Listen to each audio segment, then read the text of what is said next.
Welcome to the Oak and Onion Board Game Podcast, where we discuss the modern board gaming hobby and other things we're currently nerding out about. I'm Chris. And I'm Joel. And we are here to remind you that whether across the country or across the table, the best things in life are enjoyed with friends. On today's episode, we'll put Azure on the chopping block for review, talk about the joys of taxes, and ask the question, what's new in the highlight reel? But first, let's talk about what we've been up to. Joel, what's been going on with you? Well, I got to tell you, Chris, I am steaming mad, absolutely furious. Angry. We got our first shout out by another podcast that I'm aware of. The Board Game Snobs shouted us out. Thank you for that. We appreciate it. And basically what they shouted out was, yeah, it's a new podcast from Chris and his bald co-host. So I guess that's all I am now. The bald co-host. Is that what I've been reduced to here? Just the sidekick with no hair. Those are the only qualities I have, apparently. I love it. I consider you more than just a sidekick, but also you don't have any hair. So hey, wait a minute. That's one of my favorite things at school is sometimes I'll make jokes about being bald, and things, and the kids will look at each other like, "Are we allowed to laugh at that?" And I'm always like, wait a minute. Or if somebody says something about me, I'm like, wait, are you saying I'm bald? Like, I don't how dare you? That's funny. Yeah, it's pretty good. So Jerry from the Board Game Snobs is the one that kind of gave us a shout out, and he is incredibly dry and incredibly sarcastic if you've never listened to their podcast. And I've had the pleasure. I refuse now. So I refuse. Boycott the Snobs. You heard it here on Oak and Onion. Let's start a war. 4 episodes in, making enemies left and right. We did get a comment on our first episode from somebody, and the comment was simply, "This did not suck." And I didn't know how to take the comment, but after hearing them give us the shout out on their episode last week, it dawned on me that it was Jerry based on the screen name. And I was like, oh, that comment makes so much more sense now.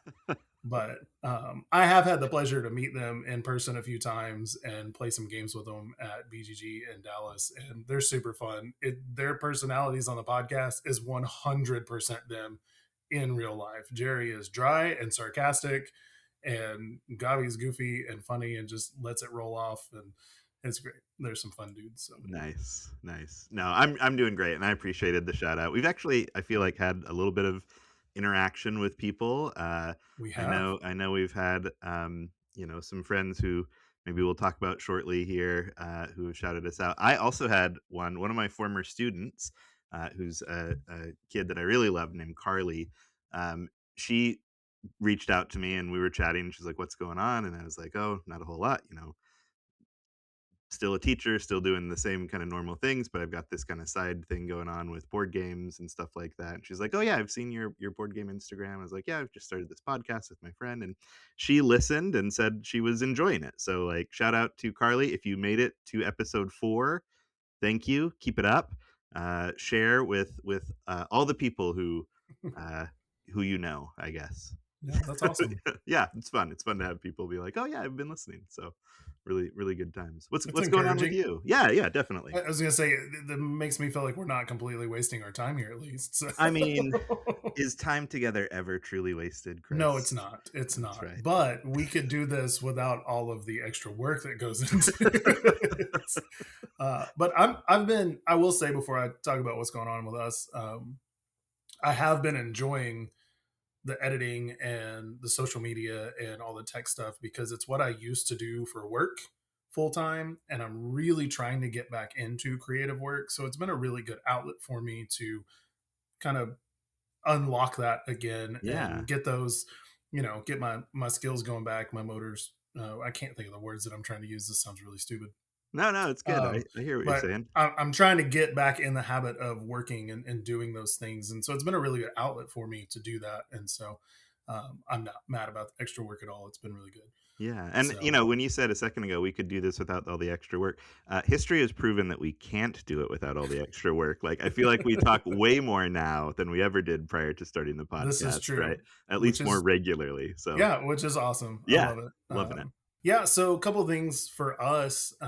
We've started exercising again, which I I've had a hard time since we moved to Oklahoma 5 years ago getting in a regular exercise routine. Yeah. I used to do a really good job with that in New Orleans because we had a gym we went to, and we had basically the guy that runs the gym was almost a personal trainer, and the way that he ran the gym. And so if we didn't show up, we had somebody checking on us and keeping us accountable. And that's been harder to do being here in Oklahoma. Yeah. Last year, I did really well for most of the year. Um, I had to pause in the summer because I had a surgery. Coming out of the summer, I was doing better and did really good, stayed really consistent with it through the fall. And then around the holiday time, had some weird foot pain issue and had to, stop for a little bit. And then the holiday craziness. And then in January, I was getting ready to start again. And then it snowed really bad. And I played in the snow with my kids and I blew my knee out and thought I was going to have surgery. So I've been kind of rehabbing that injury. Thankfully, Mm, nothing was completely torn. But so last week, we decided to start walking together. Caitlin usually walks with the dog in the morning and while I'm at work and the kids are at school. But I came home from work. I was like, hey, let's go for a walk. It's beautiful outside. And I was just thinking her and I would go walk through the neighborhood. Well, all the kids wanted to go. And it turned into us loading all of their bikes up and going to this spot in town where there's this walking path around a pond and it's really pretty, mm, really nice. And so we did that 3 days last week. We did it. We've done it twice this week so far. And it's been really good. Number one, just trying to get my body moving again. And yeah. it's funny, like I've always viewed walking as not super intense, but after a knee injury and taking so long off of working out and exercising, I've got sore muscles that I didn't expect to be sore from just walking around a Yeah. path for 30, 40 minutes. And so it's been really good. So I'm excited about that. And I'm hoping we can stay consistent and I can, build on as my knee continues to heal, build up and get back to where I want to be. Yeah, truly an inspiration, I would say. No, honestly though, like that's I've also struggled with that. I was really good working out when we lived in Georgia, and then we moved here to North Carolina, and it was like I've never yet found a good kind of consistent Right. pattern and things. So I'm hoping to get on that a little bit too. When at our previous house that we lived in, there was a really lovely kind of lake that we could walk around and stuff. And here we love our house, but there's not like a great like walking trail. Raleigh is really Sure. beautiful. There's all kinds of like greenways and paths through these forested areas, but there's not one kind of right around where we are. And so it's a little bit more of a trying to force myself to get up and do something. But like that's one of our intentions also is to kind of find that time when we can do that together. And a walk together is always nice, right? Yeah, Like it's great. whether it's an intense workout or just like a nice stroll, it's still like getting that body moving and like good time together. So I Yeah. like that. Which that's the point of tension is I want it to be a push and walk fast and Caitlin has shorter legs than me and doesn't like to move as fast as me. So it's like it's me like pushing and then her slow down. And then I'll push and then slow down, slow down.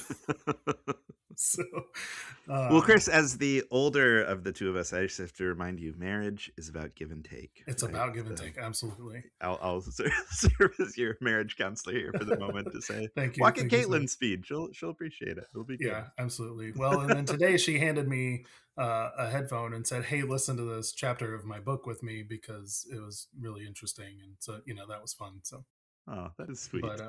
the weather's great, and that makes it easier to get out and walk right now. Yeah. Unfortunately, this past Saturday, the weather wasn't as great, but we had our first market for our woodworking business in quite some time because when we first started it, we were every weekend for like 3 months at different markets and events trying to sell stuff and make money. But for the most part, they weren't making a lot of money. So we've kind of slowed down and have only done a few here and there. Yeah. But in our hometown, there's a Made in Oklahoma festival every April. And it's a way bigger deal than I thought, especially for the size of our town. And so we decided to try it this year and didn't have high expectations, but we, played with our prices some and marked some stuff down and tried to see if maybe we could have some more sales. And we actually had a really good day. And so that was really exciting and kind of a good shot in the arm. And Nice. we've got a couple of custom orders that we've started working on or are in the process of one of them, but we started one of them. So, it's building. We're trying to get our name out there and um, Yeah. really in the beginning the goal was to make it full time, but it hasn't been as financially lucrative as we need it to be a full time gig. But who knows? Maybe one day. But if not, a fun side gig that can make some extra spending money for us. So Yeah, absolutely. Putting the oak in oak and onion. No, we I mean, we have a couple of your things. We bought a couple last Christmas, and yeah, we really enjoy them. So, I know the work you put in is making a really quality product, even if it's harder to sell sometimes. Like, it's good stuff. yeah. So, So that was fun and yeah. exciting, and it warmed up, but it was really cold and it was really windy in the morning, and so it was the worst day that we'd had in like 2 weeks, and of course it was the day we were outside all day at a market. But yeah, so Yeah. game wise, before we talk about games, I want to mention one more thing that was really cool. Um, I keep super in depth stats of my plays all the time, and some people think I'm crazy, and some people laugh at me and say I do too much. But one of those being my wife. But last weekend we reached a really cool milestone that I was trying really hard to reach, and that was we got our H index up to 32. So, for those who don't know, explain what an H index is. Absolutely. An H index is how many games you've played that number of times. So if your H index is 10, you've had 10 games that you've played 10 times each. So reaching 32 means we have 32 games that each we've played 32 times. Yeah. And that's not an easy thing to reach. No. And me and my buddy Kyle were talking about it recently, and I don't know how much higher that number can go because at some point you've got games that you're not going to play again. But that's one of the things. BGA is super helpful with that. It is, yeah. Um, Most of the games that are on that 32 are not part of those plays, though. But I've got some others that are creeping up there that could help me get to the next few. Um, I'm actually only like 5 plays away from 33 at this point, but That's um, impressive. that was just a really cool milestone and something that I was hoping to accomplish this year. And beginning of April, we already accomplished it, so it was really exciting. That's very cool, yeah. I was just looking up here, my H index is 17, so, I'm happy with that. I hear you laughing over there, but I'm happy with that, like, I'm not uh laughing in a bad way. It was just the contrast of 17 to 32 is quite. But you're more the norm, right? Like, Yeah, yeah, I I think think in so. terms of H index conversation, having an H index that we have is not very common, and most people are blown away by that. And I don't say that to brag and say, "Look at me," but I play a lot of games because it's what I enjoy doing. Um, but I just thought Sound it was fun. sounds like a good personalized license plate. HNDX32, right? That'd be perfect. Well, but then what do I do when it gets to 33 or 34? Buy a new car. Buy a new car. Drive that old one into the ditch and go get a new car, new Oh license plate. man. Oh, that's wild. Let's not do that. I do not need to purchase a new car. Well, I Uh, had one other thing that was, fun this week, which is that I had a birthday. So yeah. my age index is now, 47. So, that was exciting. It was weird. I don't feel that old or anything like that. I guess you never do, as you're aging, you know? I still feel like I'm the same person I was when I was 20, Yeah. but it was good. It was a really pretty low key birthday. I had, work off, which was nice. It was, you know, Good Friday and things like that. So just enjoyed the day. We kind of slept in and you know, watched a movie. I can't even remember what movie we watched. It was just a very chill morning. Then I had some friends over to play some games in the evening, and we had intentions to like go out to lunch. And it got to be lunchtime. I was like, I'm really not that hungry. Let's just hang out. So it was very like Very mellow. Opened a low few key. presents, and but it was great. Really enjoyed it. So Nice. my wife always makes it a nice day, so I appreciate her effort That's with good. that. So yeah, it was good. We did play a lot of games though, so There you maybe go. I can we segue into games? I know we haven't talked about movies and stuff, but we can Yeah, if maybe you do want that to. after. Yeah. Yeah, that's fine. Yeah. So we had a really good time playing a few games that were actually on my review pile, and they all hit pretty well for us. I just wanted to mention all three of them. The first couple we played a couple of times each, and then we played one longer game after that. So, first was a new one from Blue Orange Games called Got Five. Do you know Got Five, Chris, or have you seen it around at all? I saw your posts about it. That's about it. Just today, I think, was when I posted about it. Yeah.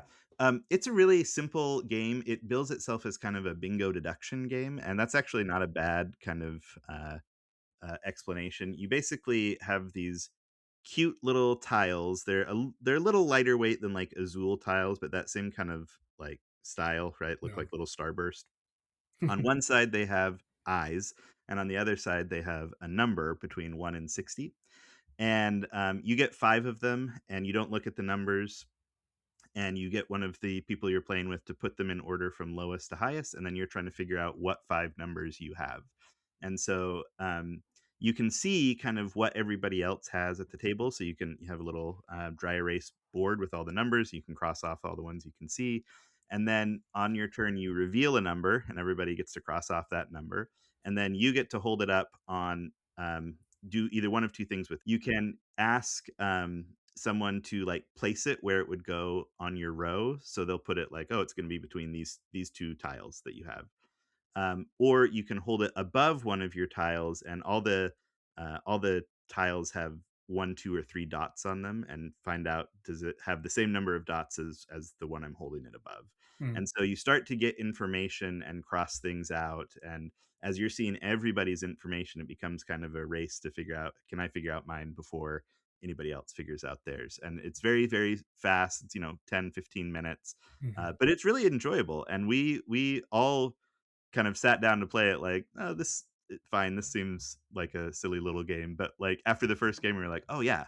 This is really fun. Let's do this again," right? Because it was Yeah. so, quick and easy. So I really like that one. I think it's one we're gonna keep in our collection as, like, when you need a break between some heavier games, just pull this out. There's literally 3 rules to the game, right? Right. So Yeah. easy to explain and easy to remember, and, uh, a good time, though. So, Yeah. yeah. I feel like that's a lot of Blue Orange games too, Yeah. right? They're a company that really from the outside, if you've never played much of their stuff, they just look like a kid game company. They Right. do have a lot of games that are geared towards kids or families, but they've also got a lot of really solid games in their line. Yeah. And I was This like, would be this would be a perfect family game, right? Like, you sure. would be able to play it with your family, and everybody, I think, would be able to participate in it. But it was also great for adults, right? Like you're saying, Hmm. it's not just limited to a kids. It doesn't feel like a kid game. It feels like a "Can I be the fastest one to do this?" kind of deduction game. So, it Yeah. was really good. I really And that enjoyed I it. kind of felt that way about King Domino, right? That was one of the Yeah. first games that I learned when Kyle started bringing games over. The first night I really remember was King Domino and Carcassonne. And Yeah. King Domino really is a family game, and it's, fairly simple rules, kind of geared toward playing with your kids. Caitlin and I have spent so many hours playing just the two of us that game. And Yeah. so, it sounds like another one that fits that. Yeah, definitely. I What is think the it'll probably be better with 3 or 4 than just 2, Yeah, because 'cause you're getting more information, right, as more sure. people are playing, but, like, either way, it's pretty simple. What were you gonna ask? I was gonna ask player count. Yeah, I think it's 2 to 4 is what's Two to listed four. on the box, but Okay. and I would play it with 2, but I think it'll be more fun with 4, Sure. and then you get that kinda race aspect going a little faster, so, Nice. yeah, it was pretty good. We also played Far Away. Have you played Far Away before? Yes, Faraway is a fantastic card game. Excellent game from Pandasaurus. I really love Far Away, and it's one that I frequently pull out with players just to be like, hey, a little more intense than Got 5, but we've got 20 or 30 minutes here. Mhm. Here's how this plays.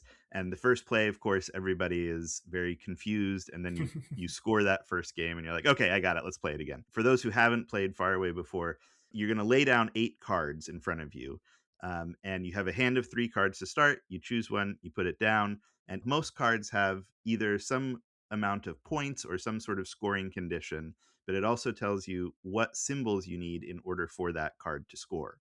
And so you do that, you draw a new card, play the next one down, and so on and so forth. There's also ways you can get little bonus cards that stay above your row of cards that you're building. But the trick is, once you get your 8th card out, then you turn all your cards face down and turn them back over going the other direction. So the last card you play is actually the first card you're going to score. So when you are playing those cards early in the game, you're trying to figure out, okay, what symbols do I need to make sure I'm going to have, so that by the time I flip over this card, first card I've played is the last card I'm going to score. I make sure I've got all those symbols out, and it will actually score. So I love that game. And you said you're a fan of it Yeah, also. I really like it. It's one that I've considered grabbing. I should have got it at Gen Con when I was working with them for Yeah, half yeah. off, but I don't think Caitlin was quite as hot on it as Mm, I wanted her to be. But and it's funny the way you said that when you were kind of giving the first intro to it of it's a game that you teach somebody and they think they understand, and then you score it and they say, "Oh, I messed Right. up. Let's play it again right now." That's Yeah. exactly how the game was taught to me, and that's Yeah. that's what the guy said. He said, "You're gonna play it. You're gonna think you know what you're doing. Then you're gonna score it and realize you messed up, and you're gonna want to play it again immediately." And he wasn't wrong. So I think that's the neat thing about it, right? Because chaining symbols together, scoring points, building a tableau of cards to score, like that's not new, Right. but the scoring backwards is really what makes the game, right? And it Yeah. makes it stand out and it makes it feel unique and it makes it really enjoyable and not too brain burny, but there's a little bit of sometimes where you're like getting close to the end, you're like, okay, I need like a couple more of these symbols, but I need one of these symbols. What's my best option? How can I make that happen? And sometimes you do, and it feels great, and sometimes you don't, and you lose horribly. Yeah, So, exactly, exactly. I feel like it works my brain in a different way than most mhm, kind of Tableau style games do, and I really enjoy that. yeah. So, tell me about the expansion, though. Yeah, we've played it before with the first expansion, and, like, they're just mixed into the deck now. I can't remember what the first expansion is called.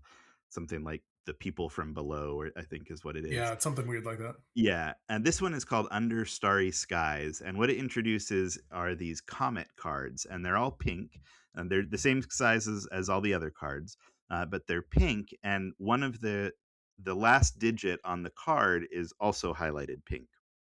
And Okay. basically, when they come out into your tableau, you're just going to play them as normal, and they will score as normal. However, they don't turn face down when you have to flip all your cards down at the end of the Oh, phase where you lay out your cards, which means that any symbols on them might be available earlier, right?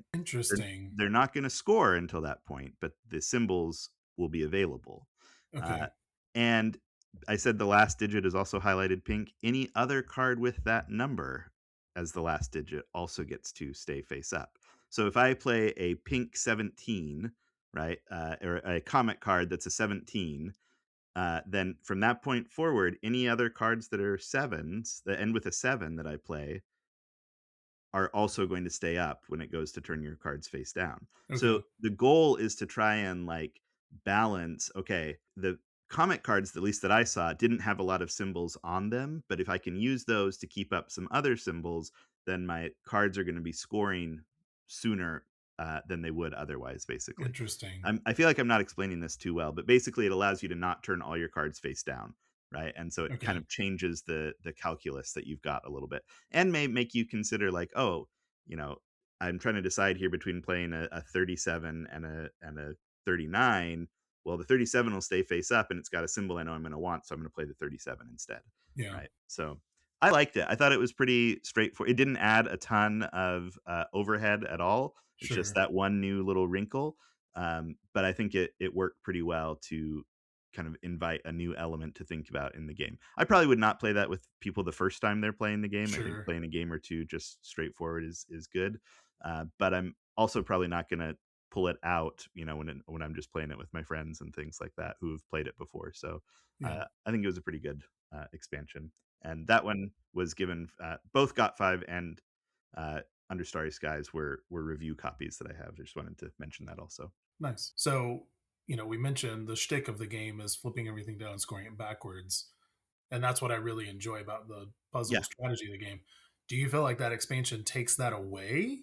Or does it just add a layer that makes it a little more interesting? It adds a layer that makes it more interesting, right? Okay. Because the cards, you don't always have access to all the numbers of a card, right? So you may play that 17 hoping to get some more sevens down the line to play, and they just don't really show up for you. Or they Gotcha. do, but you're like, it doesn't really matter. This card is going to score better for me. And so now I just need to bring that into my calculus as Okay. well.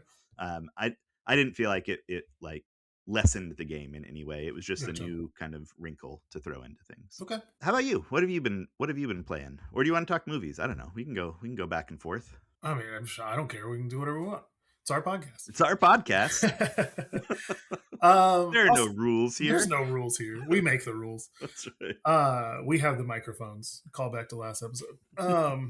So I'll talk about some games. We got a Kickstarter delivery last Friday that I was super excited about. And one of those games we'll talk more in depth about soon. And it is Azure from Bitewing Games. And All Play manages Bitewing's pledge manager.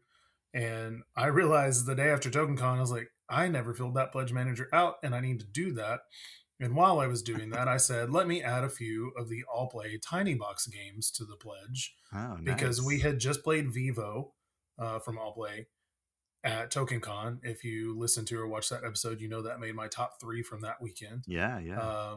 And I wanted to add that. I'd heard amazing things about Three Witches, so I added that one. And we had played Soda Jerk at BGG last fall, and I thought that would be a fun one the kids would enjoy. So I added the three of those, and we have played at least two of those every night since that came in last Friday. So Wow. the kids are enjoying them, and I'm really glad I got them, especially Vivo, because I don't know if I've mentioned this before, but our 15-year-old about 4 years ago was super into games. We were teaching him big games, right? Scythe, Viticulture, the West Kingdom trilogy. Like Viscounts was his favorite game at the time, right? And he wanted to play it all the time. Well, he's kind of not enjoying games much anymore and doesn't really want to play a big game. If in a game has to be simple and it has to be quick and it has to be fun to him for him to enjoy it. And thankfully, all three of these games have hit for him. Oh, And so nice. I'm really glad. And I told Caitlin, I said, it makes me really happy that like every night since I think it was Sunday when we taught him and our 11-year-old Vivo, he's asked to play it every night. That's And awesome. so it's just a lot of fun and Yeah. makes me really happy that I decided to add those. I mean, they're $9 each. And they're quick and simple rule set. So let me talk just briefly about them. So Vivo and Three Witches are both trick taking games. Vivo, I talked about on that episode, but if you didn't listen to it, the interesting thing about Vivo is it's music themed, and there's four suits in the game, and everybody gets a hand of 12 cards. And there's also a deck of what's called harmony cards. And there's solo, duet, trio, and quartet cards. Right. And the card, you flip a card up every trick. And that harmony card determines how many suits have to be played on the trick. Mm. And so you're not always following suit, you're following harmony. You can play off harmony if you don't have the required suit, but let's say so it's a quartet, so everybody has to play a different suit. So if we get to the third player in turn order and they don't have one of the two remaining suits, they just play whatever and they can't be considered for scoring. Okay. Um, so that's a neat little Hmm. twist on the way that you follow instead of Yeah. just following suit. You have to follow harmony, and the way the scoring works is really interesting. Whoever played the highest card wins the trick. They take their card and put it face down, and it'll score 2 points at the end of the hand. Whoever played the lowest value card takes that, puts it face up in front of them, and it scores its face value. Hmm. So you're trying, and there was a couple times you can play this at 3 or 4 players. If you played at three, you take out the quartet cards and one of the suits, Okay. and everything else plays the same. But at 3 players, it's a lot easier to sneak higher point low cards. Yeah. And I think I led an 11, and our oldest played a 12. Well, then Caitlin was able to play a 10 and scored 10 points for it at the end of the hand, and she smoked us. And I was like, dude, you keep, and he did it like three times. It's like, you've got to quit letting her do that. Um, but it's a really neat. You play two hands. It's super quick, super simple. And the one other thing that's interesting is if you play a value that's already been played, whoever played it later in turn order wins the tie. Okay. So there's just some interesting kind of trying to steal points from each other, or Yeah. trying to sneak in some points, and it's a really fun one. Three Witches. Go ahead. I was just gonna say I like that music theme too. I think Yeah. that's a nice one. It's a kind of a hard one sometimes to think about how to make that Hmm. work in a game, but I like that idea of now you're asking to try and hit these harmonies, and if Hmm. you can't, if you're I don't know, I would call it like out of tune or something like Right. that, then well, you just don't get to Yeah. have a chance to score then, Go sit right? in the corner for a second. Exactly. Um, well, in the art too, you mentioned music. It's adorable. Each suit has a different dog that is singing in some cute posture, and it's just the artwork's adorable. I think the interesting thing about these tiny box games from All Play is they all have the same artist. It's Sai Beppu. I think I pronounced that right. Um, and it's interesting when you look at them all next to each other because none, some artists like the Miko. I love the Miko's art. But if you see a game with his art, it's his art, right? Like Right. he has a very distinct style of drawing. characters and his shading and highlighting and line work. Very, very much his style. Each one of these games has a completely different style, and I wouldn't know it was the same artist if it wasn't on the box. Yeah. And even looking at the rest of their tiny box games that I don't have or haven't played, he's done the art for all of them. And so they all look really cool. Yeah. That But is very cool. Three Witches is a trick taker that is strictly 3 players. And the interesting thing here is there is a lot of hobby trick taking games, there's not bidding involved.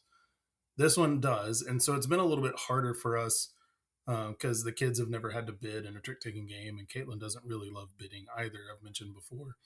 But in Three Witches, you get a hand of 6 cards, and there one of the cards is an elixir card, and whoever has it announces they have it. The next player clockwise from them can bid first. Mm. You can either pass, you can bid 3, or you can bid 4.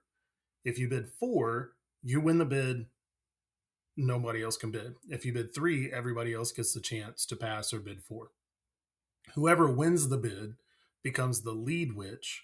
The other 2 players are lesser witches and are playing as a team against the lead witch Mm. for that hand. Yeah. If the lead witch manages to catch their bid exactly, they win 2 fate tokens. If the lesser witches can make the lead witch not catch their bid, either catch more or catch less, they each win 1 fate token. And it's a race to 5 fate tokens. And the rules even mention this, and it kind of happened last night when we played it. There was a moment where Caitlin bid 3, she only needed 1 more token. Nehemiah only needed 1 more token. I couldn't win the game. Like, there was no way I was going to win at this point. But Caitlin bid 3, and I was like, well, I'm not going to let you have it easily.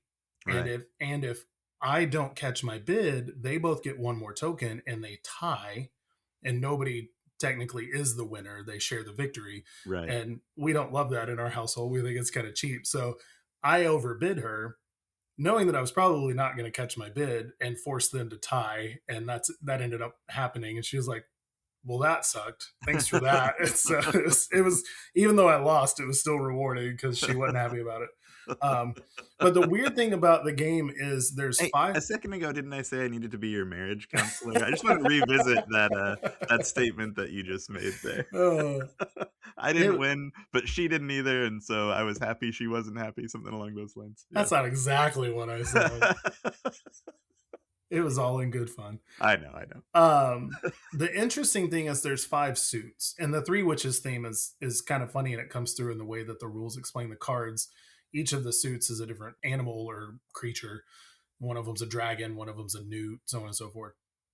Each of the numbers are a body part of an animal, and so the rulebook refers to one of the cards as like, this is Eye of Newt. So the lead witch plays an Eye of Newt, the first lesser witch plays a wing of dragon, and the second lesser witch plays a heart of dragon. And so it's just kind of, thematic in the way Yeah. that it explained it. But the weird thing is each suit only has 3 or 4 cards, and none of the suits have the same exact values.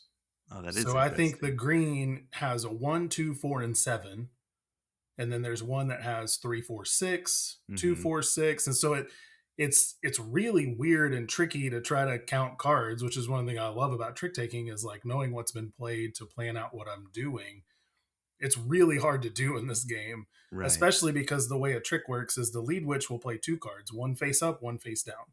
The face up card is the lead suit.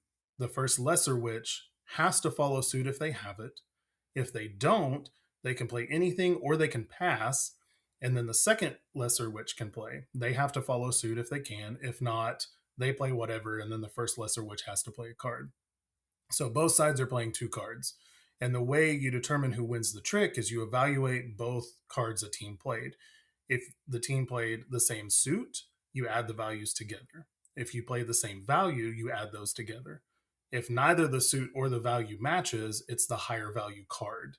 And then whichever side played the higher value together wins the trick, Okay. if that makes sense. I think so. Yeah. So like if I played a gray 3 and 6, my value's 9. If the lesser witches played a brown 3 and a green 7, their value is 7 because it's the higher of the 2 cards since they didn't match. And since I Right. played 9 total, they played 7, I win the trick. So It's very, very different, and it didn't necessarily hit the first play, but we've played it a couple more times, and it's gotten a little bit better. And we're starting to kind of understand the strategy and game Mm, flow a little bit better. But it's really interesting. I'd had a lot of people say that it was one of their favorite trick taking games that's come out recently, and so I was really excited to try it. And I think we'll definitely keep it around for a while and try it a handful more times and see if we can dive into it and get a little better at it. But it's gotten better each play. So okay, I was gonna say sounds like maybe not your favorite trick taking game recently, but you're seeing something in it. yeah, I definitely think we all agree that we like Vivo better. Gotcha. But Three Witches isn't bad. It's just so different that it was hard to wrap our minds around the first play or two. And Yeah. it's taken some more plays to kind of figure out. And then Soda Jerk is just kind of a fun. I've tried to figure out the correct term, like market manipulation, maybe. I don't know if Hmm. that's exactly right, but have you seen Soda Jerk? I've seen it. I have not played it before. So there's five soda taps that are each a different fruit, and then your hands are made up of fruit cards valued one, two, or three. On your turn, you can either play a card face down to a tap, or you can flip a card face up. And basically, what you're trying to do is you're trying to make sure the cards you have left in your hand at the end of the round are going to score you as many points as possible. So if I know I've got several strawberry cards and a three strawberry, I'm going to put the three strawberry, because what happens at the end of the hand is all the cards are flipped up under the taps. Every card that matches the tap scores positive value. Every card that doesn't match scores negative value. Mm. And when we played it with Caitlin and I and our middle and youngest child, we all tried to do as good as we could while trying to limit, create some negative points that we knew we weren't going to have Right. and boost ours. When we played it with our 11 and 15-year-old last night, it ended up with them just trying to sabotage literally everything. And I think our 11-year-old won with like negative 10 points, and Caitlin had like negative 40, because they just but they were like, I was trying not to be irritated, because I was like, I don't think this is the way the game's supposed to be played, but I also don't think it's the way that's not necessarily the way it's supposed to be played either. Right. Um, but they were having so much fun and laughing so hard, like it was hard to care and be mad, and we just had a good time with it. So That's awesome. after three rounds of that, whoever has the most points wins, and sometimes that can mean whoever has the least negatives wins. So, but those three games have been great, and I joked with Caitlin last night. I was like, I think we've already gotten our value out of them, and we've had them for 5 days. So, Yeah, um, that's awesome. but it's great. So, Well, hey, uh, I did play two others I wanted to mention real yeah, quick, if absolutely. that's all right. So one of them, I said we played a couple light games and one heavier game for my birthday, and the one we played that was heavier is called Fortunes of Scoundrel Bay from Chillafox Games, and Hmm. this was also a review copy. I really enjoyed this game. It's a pirate themed game. The title I feel like is not great because every time I think of it, I'm like, wait, is it Fortunes of Scoundrel Bay, Pirates of Buccaneer Bay? Like, the Sure, title is a little bit confusing, I think. sure. And it is not a game where you feel like you're really doing piratey things. Like it feels like a Euro game, but in a Right. really good way. So it's a game where you're trying to move through this like pathway of inlets in order to end up in Scoundrel Bay, which is where the game ends. Basically, once somebody crosses a certain line, there are lines along the way. Once you cross the fifth line, then there are two more rounds to the game, and it ends. Okay. Um, you do this by you have a player board, and the player board has several different tracks that you've got. There's a cooking track, and there's a guns track, and a shield track, and a couple other tracks as well, ship damage and things. And then you've got along the side three kind of action selection options. You can't do the same action twice in a row unless you've got a special card to do so or a special token to do so. And the Hmm. three actions are number one, recruit. And so you take a card from your hand and you place it below your board. And each card has at the top of it a little flag and some meeples and um, some different symbols. So usually they'll bump you up on a track or maybe two different tracks, and it'll add a certain number of pirates to your boat, right? Little meeples that you put on your boat. It also on those flags is going to those are going to come into play later in terms of indicating your strength for some of the other actions you can do. The second action, if you're not recruiting, is to sail and fight monsters. And so you move your little pirate ship along the ocean path here. And if you're the first one to enter that zone, there's a monster. You see what it's got in terms of damage that it will do, and the strength you need to defeat it. And maybe you get a reward, or maybe you don't, and you lose some reputation, and you might even lose some crew members as the monsters are scaled, so they get harder and harder as it goes along. Since your tracks will be have improved, hopefully by that Mm. point. You hope. You hope, yeah. And then the last action of the game that you can take is invade. And there's a few different types of lands on this board. So there's beaches, there are like villages, there are hideouts, and there are um, what are they called? Ports, right? And that's where you're going to think about what your strength is down below. So if you've got like 3 flags in the red column and there's a red flag on the board, then you can send 3 strength to do an action in one of those locations. And those locations all have different types of actions. The hideouts are just going to be like end game scoring. You multiply the number of pirates you've left in hideouts with the number of hideouts you are in. And then the beaches, you're going to flip over a treasure tile if you have enough strength to flip it over, and you'll get whatever the reward is inside. Villages, you're picking up. This is the weirdest pirate action I've ever heard of. You're picking up goods in order to drop them off at the piers in order to trade, basically. Mm. You know, Doesn't pirate sound piratey. big traders, right?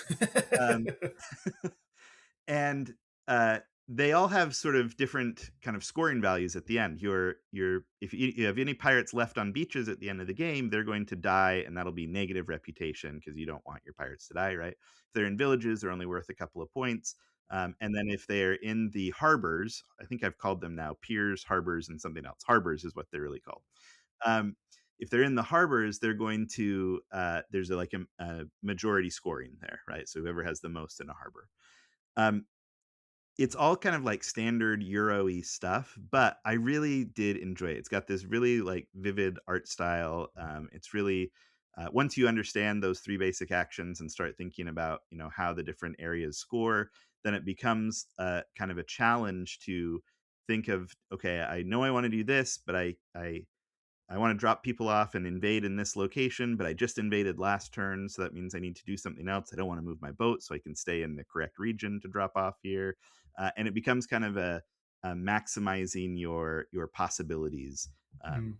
game, which I thought was really fun. There are some weird things to it, like the game goes at the pace that the players go at, right? So Mhm. we at the I said there's like markers along the way that really signify the end of a phase of the game. You may go around a lot of times, but once you get to one of those, you'll flip over an event card, and then you're kind of nearing the end of the game. Well, you can stay in that first area for a long time if you want to, just alternating back and forth between recruiting and invading and recruiting and invading. And so we did. We spent way too long in that first area, and it ended up making the game feel kind of long because of that. But Mhm. once we realized, wait, as soon as you start moving, the rewards get better along the way. This is really supposed to be more of a race to get to these better areas. Then we are like, oh, okay, so this is how the game moves. And it kind of clipped along much faster after that. So I think Gotcha. I think it would help to know that going in, but we found it like really entertaining. Everybody enjoyed it. And we all were like, yeah, we want to play this again. Because there are some good things you do. Those events that you turn over every round, they're usually like a wager. So you're whoever wagers the most either will get a reward or won't get a penalty, depending on what kind of event it is. But that the winning wager, the largest wager, then gets put into Scoundrel Bay. And whoever gets to Scoundrel Bay first might have the opportunity to take that treasure back. And gold is points at the end of the game. So it was really fun. I really liked it. It was more than I expected it to be. I don't know if it's just because it's fairly new still, or I think I saw Dice Tower gave it like a 6 or something like that. But I think it's going to go under the radar because Sure. I really enjoyed the once you figure out what the game is kind of encouraging you to do, then I think there's a lot there to really like. So I don't know, it was good. So you think it'll be better on a second play after learning the flow a little bit Yeah, more? I think it will. And to be clear, we liked our first play. Like at the end of it, we ask around the table always like, what do you think of this and things. And we Sure. try and ask that, you know, partway through, right? We've learned that that's a good way to do things, right? To see like mid game, how are you Yeah. feeling about this? Mid And game thoughts. exactly. That's what I call it. Yeah, exactly. Because sometimes that can be shaded based on whether you won or lost, or Absolutely. in my wife's case, how long did this game actually last? Like it exceeded the attention that I had for it, which is That totally checks out. fair, Yeah. right? But like everybody did enjoy the game, and we were all like, yeah, let's we definitely want to try this again now that we understand that pacing a little bit better. Sure. So I hope that people will hear that message in whatever reviews people are hearing about it, that like you can kind of make the experience worse for yourself or better for yourself if you kind of have that mindset of like Mm, the goal is to move forward because there's better stuff up there, not just to dawdle here. Like we ended up putting, many of us had like 6 or 7 pirates each, and you only have, I don't know, probably 20, 25 pirates in the entire game. We had like mm. 6 or 7 pirates each in the first harbor, and it's the lowest scoring harbor, right? Like we were like, what are we doing? We need to move this along here. So it was good. I liked It's it. interesting. Yeah. I think I've only played 2 games from Chili Fox, I think. I don't know, I might have played more, but there, you mentioned that you're afraid this one's gonna fly under the radar. I feel like that about their games as a Yeah. whole usually. Because I've played Come Together Yep. and Spectacular, and if I had had my stuff together and done a top 10 list from 2025, Spectacular would have been on it. That game's Yeah. great, but nobody talks about it. Yeah. And I feel like a handful of people talked about Come Together right when it came out, and then you never heard about it again. It was a really interesting, unique worker placement game. So I feel Yeah. like, unfortunately, they're one of those publishers that puts out solid stuff. They just don't get the shout outs and the publicity and the reviews out that a lot of other bigger, more well known publishers do, which is kind of sad. But Yeah, I hope they do with this one get a little bit more attention. I think have not played Spectacular, but I did play Come Together and enjoyed that quite a bit also. This one is, I think, a nicer production. It's a mm, better looking game. okay, Come Together was fun, but and it was hitting that like 60s 70s art vibe a little bit. yeah, But super retro. it didn't always feel like super premium, for lack of a better word. Like it felt like kind of a budget version of that art style, right? I gotcha. Whereas I feel like this one, it looks really nice. The meeples are really nice. The art on the cards is really good. I think there's, I don't know. I hope it hits better, and if not, I'll just be a lone voice in the wilderness saying like, no, this is a good game, right? So I Hey, like that's that a what lot. I've said for a long time. Not every game is for every gamer, That's true. but there is a game for every gamer. So, just because it hits for somebody else doesn't mean it's going to hit for you, and vice versa. So, Yeah, exactly. as long as you enjoy it and have fun with it, that's what matters. Well, maybe I'll save my other game for a different time. I know we're already, almost an hour in here, Yeah. and we haven't even talked movies yet. And I don't know if we want to still, We haven't. but like I'll just say 2 sentences here. I've been playing Arkham Horror Chapter 2. I'm an Arkham Horror fan from way back, one of the first games that got me into the hobby, and I'm still loving Chapter 2. So I'm sure in the next month or 2, I will definitely take some Yeah. time to talk more about it because I've got a buddy that we're playing through some campaigns together now, and Nice. We should definitely it's do a it's deeper great. dive into that because I have played some Arkham Horror and I don't think we'll agree on it. So Yeah, I'm sure we won't. that would be an interesting conversation. So, I could have told you that given the games that you and I play. I could have told you that without you telling me that this was not going to be a game but for it might you. not be for the reasons you think. I don't know. Okay. I don't know. All right. Maybe we'll see. Yeah, the only other thing I was going to say is I had a game night on Board Game Arena last week with my gaming bestie, who's in Louisiana, and we don't get to see each other near enough. But we played a good handful of games and just had a blast. We played Seven Wonders Dice, taught that to him. He had a good time with it. We tried Isle of Cats Duel, which Isle of Cats didn't hit for us super great. I like the dual version a lot better, Huh. and he didn't really enjoy it on BGA. And I will say I didn't either. I think Mm. that's a game that playing the physical tabletop version was a lot more enjoyable. And I usually don't say that. Usually BGA games, it's like it's quicker, it's easier, it shows you your options better, and you don't have to do as much upkeep thinking. You can focus more on your actions. That one was not my favorite implementation. Yeah. And then I taught him, and our 11-year-old played this one with us, was Tacta, and that was a great game. We all had a good time with it. He taught me Dozito, which is a really dumb card game that was way more fun than it should be. And then we played a couple of games of Quinto, which is a really great, quick, simple roll and write game. That's kind of similar to Quicks. Same company put it out. It's boxed similarly, I think. If you've ever played Quicks, but Quinto's really good. It's on all those are on Board Game Arena to check out, and a whole Nice. lot of fun. So, and speaking of Board Game Arena, before we dive into our chopping block, I want to give a shout out right now to Fellowship, which is kind of hard to say because I'm so used to saying the word fellowship, but it's Fellowship Games. They've been in our comments a lot on our posts and have a lot of really great puns and a lot of really good encouragement. They've sent us a couple of messages, and they actually sent us, Joel, our very first listener email. Hey, I was And just saying last episode last we episode, need to start finding out. All right, this is also a challenge for everybody else who's listening. Send us an email here. don't All let right, this be the last. But shall we read it? What um, did they say? yes, let's read it. So from Fellowship, it says, "Hello, Fellowship Games here," which is really just Preston, but I, Margaret, who was writing the email, help out where I can. We really enjoy your podcast. Thank you for playing on BGA with us. Have a great weekend. So Oh, simple message, but really encouraging and really nice. And we're actually in the middle of a game of Verdant with Preston and Margaret on Board yeah. Game Arena, and I love Verdant. I think it's a great game. I don't think you've ever played it This is before, my first and play of it. I'm so enjoying it so far. Yeah, I think it's very clever. I have no idea whether I'm doing well or terribly, but yeah, I'm enjoying the game for sure. yeah. So yeah, So all that to say, first, thanks Fellowship for your support and your comments and your puns that make me laugh in the middle of my workday that I usually am not enjoying. So thanks for the little bit of humor you bring in the middle of my day, and thanks for playing with us. And if you're listening to this and you play on Board Game Arena, shoot us a message. Let's play a game together. If you're not on Board Game Arena, you should get on Board Game Arena, boardgamearena.com. It's free to create an account. I actually have a premium account, so any ooh, game that's on fancy. there, well, listen, I also have a premium account. okay, Don't worry. come on now. So any game that's on there, we can play together. We just have to create the table and invite you to it. So shoot us a message, send us your username, and let's play some games together online. Yeah, as long as we're mentioning that, Chris, what is your username on Board Game Arena? If you don't My mind shouting it username out. is CP Wilson, just CP CP Wilson. Wilson.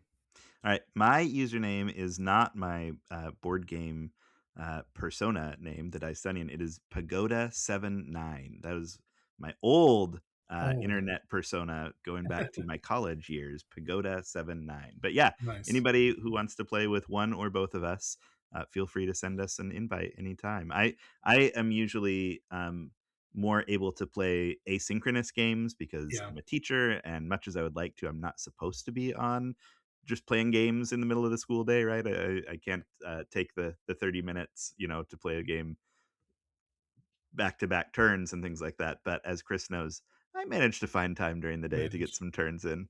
So Yeah, so asynchronous works well. But yeah, yeah, definitely absolutely. love to. Yeah, that'd be great.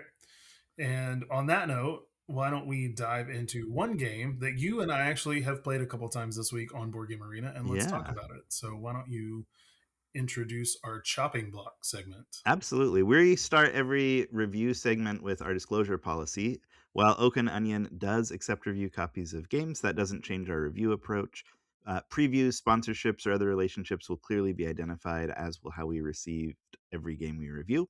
Whether we were sent a copy from the publisher or purchased it ourselves, we aim for honesty and integrity in our reviews and hope you can trust us to tell you what we really think. So let's see what is on the chopping block for today, Chris. So today on the chopping block, we've got Azure from Bitewing Games. And I mentioned this was a recent Kickstarter delivery that I personally backed.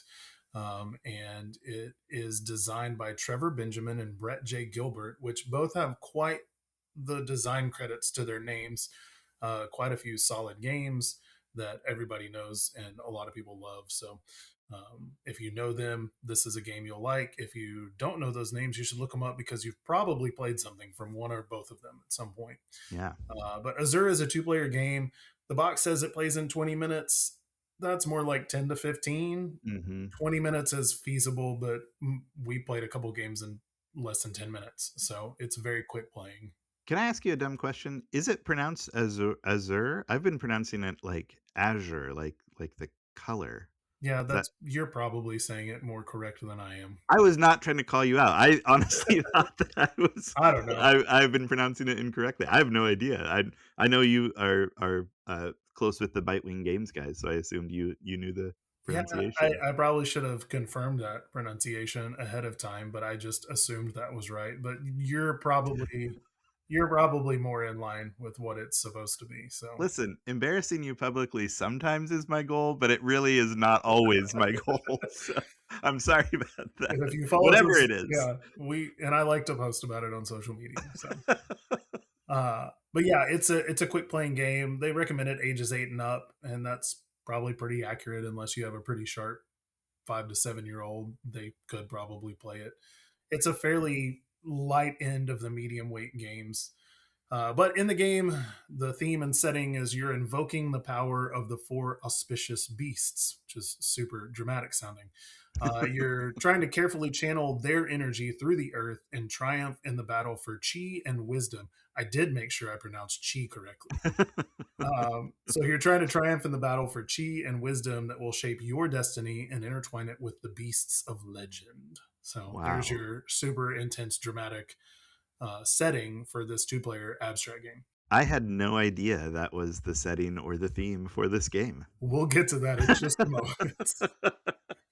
Uh, all that to say, in the game, players are racing to 25 points. Each of you have a pool of stones that you're going to be placing on the board. Whoever gets to 25 points first wins the game. Or if a player does not have a stone to place on their turn, they lose and the game ends. So those are the two end game conditions. On your turn, you're going to place a stone onto the board, paying the cost, gaining the boons, and check to see if you've gained the favor of one of the four auspicious beasts, one or more of the auspicious beasts. I So love that you're repeatedly calling them correctly the four auspicious beasts. That it's sounds so like formal. it yeah. I think it's really funny. I don't know. I just keep saying it. It's good. Uh, to break that down really quickly, so when you place a stone, you're placing on an unoccupied spot on a board. Now, the game board is made up of four separate boards that are referred to as domain boards, and they're each a different color that matches one of the beasts. So you're placing your stone on one of the spots, and on that spot are a number of icons that will give you benefits. Those benefits are cards and or wisdom or points. Um, Now, when you place a stone, you have to pay cards or discard cards from your hand for each icon that is on that spot. So if I can get two cards Oh. and a wisdom from that spot, I have to pay three cards that match the domain I'm playing it to. So if I'm going to the blackboard, I have to play three cards to the discard pile to place my stone there. This is making sense, Chris. We've played now a couple of games of this together, and I did not understand that. I did not know the right rules. This is We're, very helpful we're not going to information. talk about the fact that he won one of those games after he said he was just placing randomly with no strategy whatsoever. Uh, so you're paying a number of cards equal to the benefits you gain from the space. Now, the cool thing is there are discounts available for each stone in the row and column of the space you're placing in.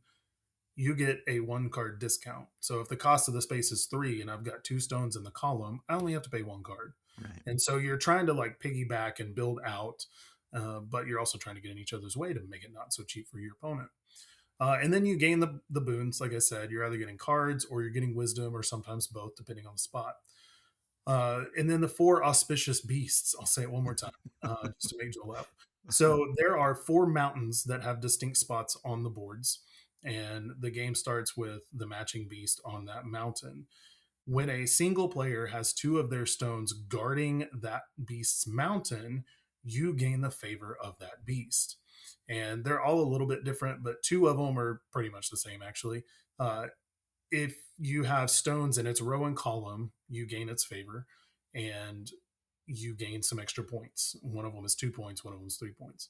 One of the beasts is you have to have two stones in its domain board and it gives you a couple extra cards. And then one of them, there are these snake spaces, and you get to place a stone on its mountain, which normally the mountains break your chain and block your discounts that you get. but if you have a stone on that mountain, it actually continues a chain from each direction. Mm. So Yeah. that's just the quick thing with the beast. Now, the interesting thing about the beast is, let's say I gain the favor of one of them by placing a second stone to guard its mountain, and I get the benefit. So let's say it's the blue one, I get 3 points. On a future turn, if Joel ends up placing another stone that gives him more stones guarding that mountain than I currently have, he takes the beast and its favor from me. So he will gain 3 points and I will lose the 3 points that the beast's favor was giving me. So it's kind of an interesting, there can be some back and forth in the game there. So again, race to 25 points and try not to run out of stones. So let's talk about what didn't work. And honestly, for me, not much. Joel made a joke out of it. If I'm getting picky, the theme doesn't matter really at all. Now, if you want to dive into the lore of the game and read the full explanation and like get into it and refer to them as the auspicious beasts, and they all have a really cool dramatic name, like the vermilion bird and the black tortoise, and I don't remember the other two. But there is some theme there that's based on mythology because this is part of Bitewing's mythology series. Okay. So there's some theme there that's interesting, and I do think if you know the setting and the theme and the lore, you can see it in the gameplay. But it doesn't really matter. You could assign a number of themes to this mechanic, and it would still work. So, Yeah. I will say for me, I have a hard time loving abstract games, and I had a hard time with loving this game also, oh, right, that's for that. sad. Yeah, I know. I just feel like there's it's I don't know. Is it just the abstracted theme? Is that Well, no. okay? That's So, part of it. I For me, it's just there is some cleverness to it for sure. I just didn't really see I I really did feel, whether I was trying to strategize or not, like it's just, place a stone down. And I never felt like I was really being all that clever with it. It was, mm, well, here are the options. I've got maybe 3 options this turn I can play, or 4 or 5. And occasionally I'll be like, "Oh, if I place here, I can set myself up for something a little bit later." And maybe it's just because 'cause I'm not very good at the game, right? That I'm not seeing that more frequently. what does that mean Um, about me? Because no. you beat me Well, very only handily, I might only add. one time. Alright, only one time. Uh, so, yeah, I don't know. I think this is just not the kind of game that really speaks to me that much, That's you know what I fair. mean? So, Yeah. it's partly that, like, abstracts in general are not, they're a hard sell for me, and I think this specifically, the mechanism was not something that, like, jazzed me up very much, you know what I mean? Yeah. Again, not every game is for every gamer. Absolutely, So, yeah. I'm not trying to, uh, rain on anybody else's parade or well, yuck someone else's yum, as one of my we'll friends just move on frequently from this says. review now. Just kidding. I have spoken. No other Oh, opinions are relevant. conversation. So, would you say there was anything else specifically that didn't really work for you? And keep in mind, you've only played this on Board Yeah, Game Arena. I was If you're listening and wondering, Joel's only played it on Board Game Arena. I was gonna say this might feel differently on the table, right? Like I can see that there might be something there to, when you're just playing it two dimensionally on BGA, like I said, it's just hard to get super to me it was hard to get super invested in it. If you Yeah, got the actual like mini auspicious beasts on the table, if you are placing those stones and like looking at those patterns from maybe that three-dimensional view, I could see it having more going for it there yeah, that might interest me a little bit more. that's And fair. some of their games, in this like lighter line that they're doing work for me, and some of them don't. And they're all fairly abstract, right? In this, Hmm. in some of I'm thinking of like, is it Ichor? Here's a word I don't know how to pronounce. Ichor. How do you say that? I don't ICHOR. remember. They told me when I worked their booth at Origins, and Yeah, I think it is Icor. I Ichor. could be wrong, but I remember whatever they said it was, I had been saying it wrong. So, Yeah. I mean, I played, like, Icor and Iliad, and, like, Icor I found not very interesting. Iliad I thought was fantastic, yeah, right? So, like, I liked Iliad better as yeah. well. So, I think these slightly more abstract games that they're doing, to me, are a bit more, for my taste, are just more hit and miss. But I can Yeah, also see, like you said, if we were playing this across from each other, like, actually, I might get a little bit more, like, engaged by it, because 'cause I'm sure there's some Well, I don't want to jump into what worked because, I know what you're about to say here, but like this does have some things going for it too, Yeah, like that I did absolutely. enjoy quite a bit. Yeah, so we'll get into that. What worked? Number one, the artwork. Guanchai Moria, as always, is a fantastic artist, and this actually felt different compared to some of his stuff, like the Yeah. style and the shading and line work and the cards that you play are super. And our 15-year-old even mentioned it. He's like, "Man, this is beautiful," and he doesn't usually care about stuff like that in a game, and so like it even stood out to him. So And I think that's the kind of thing that is not hitting as well on on board, BGA yeah, that might in person. And I didn't even know this was Kwanchai Moria, to your point, right? Like it yeah, does not feel like his other it's a games. little different style wise for Yeah. him. But even I can see from the BGA version that it is very pretty, right? And Mhm. I've got to think that's even magnified on the actual table. Yeah, well, in playing it in person, it's more tactile, and you're putting Yeah. your finger pads on the stones and actually picking up the beasts, and so yeah, I don't know that if those are your feelings about abstract games, playing it in person is going to completely change your opinion. I think you would enjoy it more. Yeah, I think so You would too. at least get more enjoyment out of it. And speaking of the production, Caitlin even mentioned, and I thought there was an interesting comment that she made that I've never really thought about when I taught it to her and we played it. She said, "This is the right amount of production for this game. It's not Nice. overproduced. They could have done more and made it bigger and more expensive, but I respect and appreciate the fact that it's a smaller box. They tried to keep the price point low, and it's I mean again it's a 10 to 20 minute two-player abstract. It doesn't need a super high production value. Yeah. Now that said, I did not even get the deluxe version of the game. The version Mm, I got was standard, and it comes with really chunky wooden beast pieces okay. that still look and feel great. Now, if you Yeah. go look it up on Board Game Geek, they've got the deluxe pieces were resin kind of washed beasts that look amazing. And when I realized that, I'm asking myself why I didn't get those. It's probably because I didn't need to spend the extra $12 on them at the time. Right. And while I think they look great and would probably enhance the table presence a little bit, I don't think they're necessary. I've played the game 9 times since we got it Friday. So, in 5 days, I played it 9 times. I'm perfectly happy with the wooden pieces. If somebody sent me the resin beasts, I would happily play with them, but I would rather put that towards another game than Note to this is, Bitewing Games. Note yeah. to Bitewing Games. If Um, anybody sends those pieces, I will happily play them and post pictures of them in social media, but I don't feel like they're needed yeah. personally. And so I just thought that was an interesting comment that she made about the right amount of production for that game. Having played it now 9 times, Chris, I certainly understand you're not gonna go buy another copy of it. If you had not purchased it, if you had, like, had a friend's copy, right, that you were playing and had decided, "Yes, I wanna buy this one," would you now, having played it a little bit, do you think invest in the $12 extra for the deluxe, or would you still be like, "No, the standard version is all I really want"? That's tough because I don't think they're needed. So I would be happy with the wooden pieces. Yeah. Had I played with the resin ones, I probably would want them. Now, that said, if I wanted them, I would buy them now because my bank account has more money in it than it did when I backed the Kickstarter. And that's Mhm. why I didn't end up adding those to my pledge at the time, is because I was like, even the pledge for the game, I probably shouldn't have done in that moment. Um, but and the interesting thing, and this is, I wasn't planning, I don't know if I was going to mention this or not, but it's interesting because of your thoughts about playing it on Board Game Arena and the game period. I actually played it with a buddy Ken on Board Game Arena a few times when the Kickstarter was live to see if I wanted the game. Mhm. And I enjoyed it so much that I decided to back it.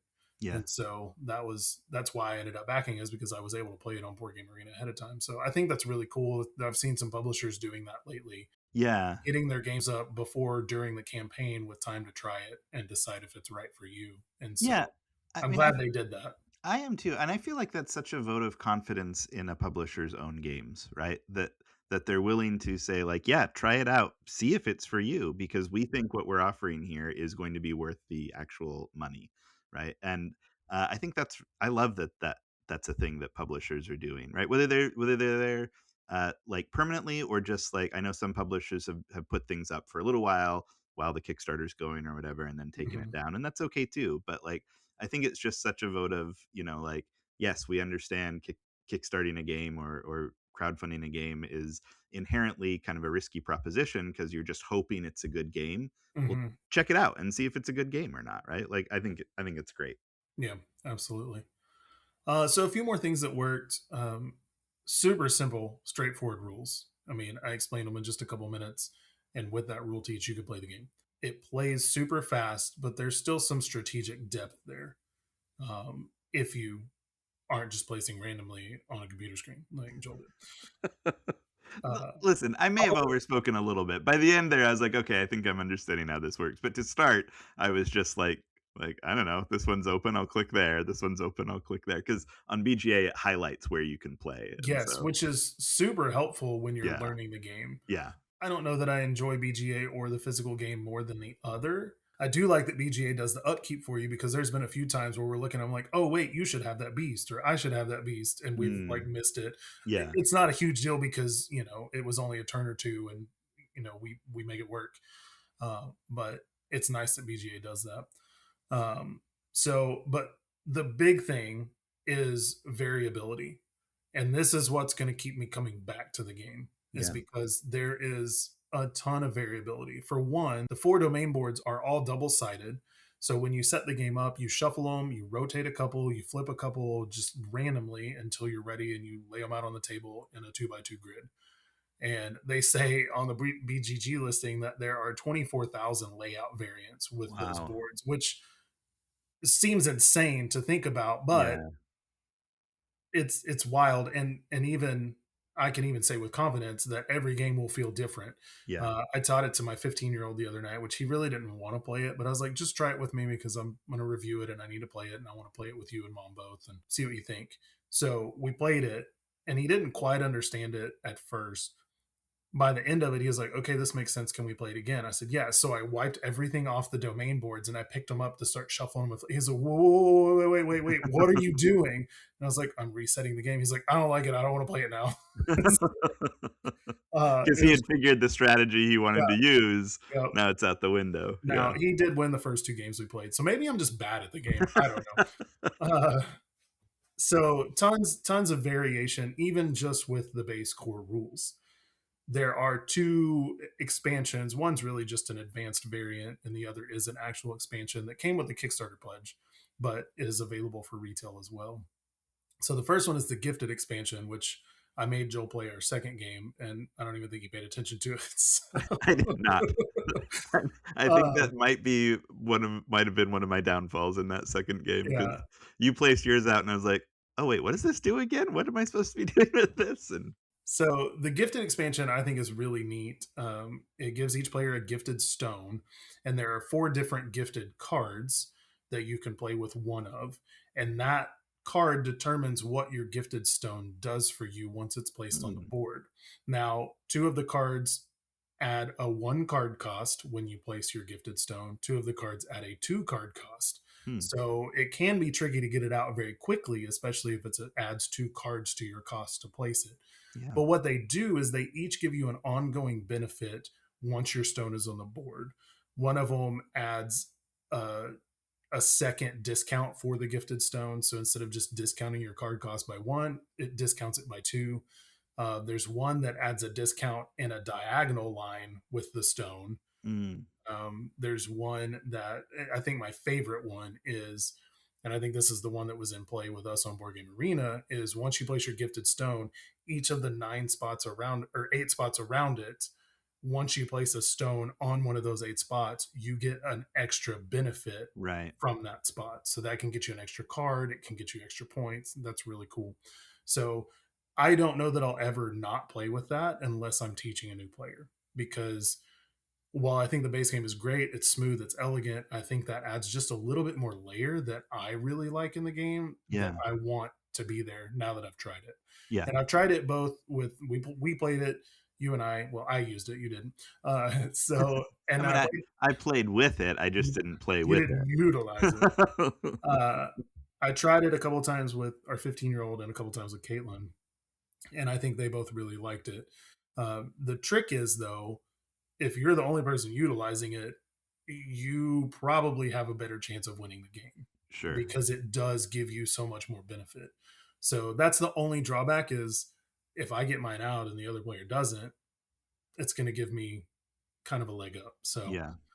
but I don't think I'll ever not play with it because I really liked it. The Cosmos expansion, the coolest part is it's got two boards that are bigger. So your normal domain boards Oh, are each 4x4 grids. This adds two 5x5 well, that's boards interesting. that are both double sided with different colors on each side. So Yeah. you're going to use two of those and randomly, flip them, shuffle them, rotate them, and then put them corner to corner. And then whatever other two colors aren't there, you're going to add randomly in the other two corners. And so it felt really neat and really changed some of the strategy and how you're thinking through the game because it adds more spots and the layout's a little bit weird. It works really well with the gift expansion as well. Yeah, I can see that. It also adds a new boon that you can gain, and that corresponds with a track. And you've got a dragon mover on this track. When you gain that boon, you move the dragon mover towards your end of the track. Mm, And it adds a new victory condition. If you get all the way to the end of the track, you win immediately. So it's kind of like Seven Wonders Duel, but backwards yeah. because you're trying to get it to your end. Yeah. And then there's a couple of boons along the track where you can get an extra point and an extra card. And again, if you cross that and gain it, but the other player moves it back towards them, you lose it immediately. So Okay. it's really neat. I really like it. I would probably try to play with it as much as possible. Caitlin said that she didn't feel like it was needed. And Okay. I think the interesting thing there for us is she's really good at these types of games, and I'm not as good as her. But when you add those extra layers and strategy depth to it, I tend to do better than she does. So I really like them because I do better in those situations. And I think she would rather just play the base game so she can kick my butt the whole time. But that's beside the point. So that just adds to the variability of the game. There's a ton of variation you can have. And I think that's what's going to keep me coming back to it Yeah. is the variability. So That I have to say that Cosmos expansion sounds neat to me. I do like the way that that sounds like it kind of adds a little bit more and kind of changes up the basic layout of the board. I mhm. don't know. That sounds appealing to me. Well, I get just that. come over and we'll play it. All right, cool. I'll be there in 20 16 hours? hours. Yeah. Yeah. So, Like that I checked my watch yeah. for that. So that was going to tell me how far it is from North Carolina to Oklahoma. Yeah, yeah. So, that's pretty much all I have to say what worked for me. I don't know if you have anything to add based on your experience on Board Game Arena. No, I mean, like I said, I think my issue is that I just don't know too many. I probably have some if I thought about it a little bit. Oh, I do. I see one right now.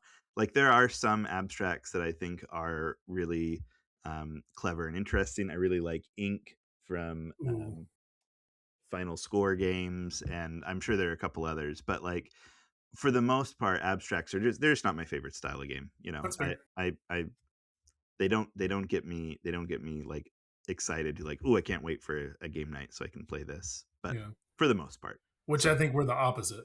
yeah, I think We so. really like them, Yeah. and have a ton of them. So if I had to give this a rating, prize play pass, I was really considered giving it a play just because I really like it. I don't know if it's a long term stay in our collection, but the more I've thought about it and the more I thought about the expansions and what they add, I think I'm going to give it a prize Yeah. because the art's great, the theme's great, the production's great, and the variability I think will keep it around for a long time.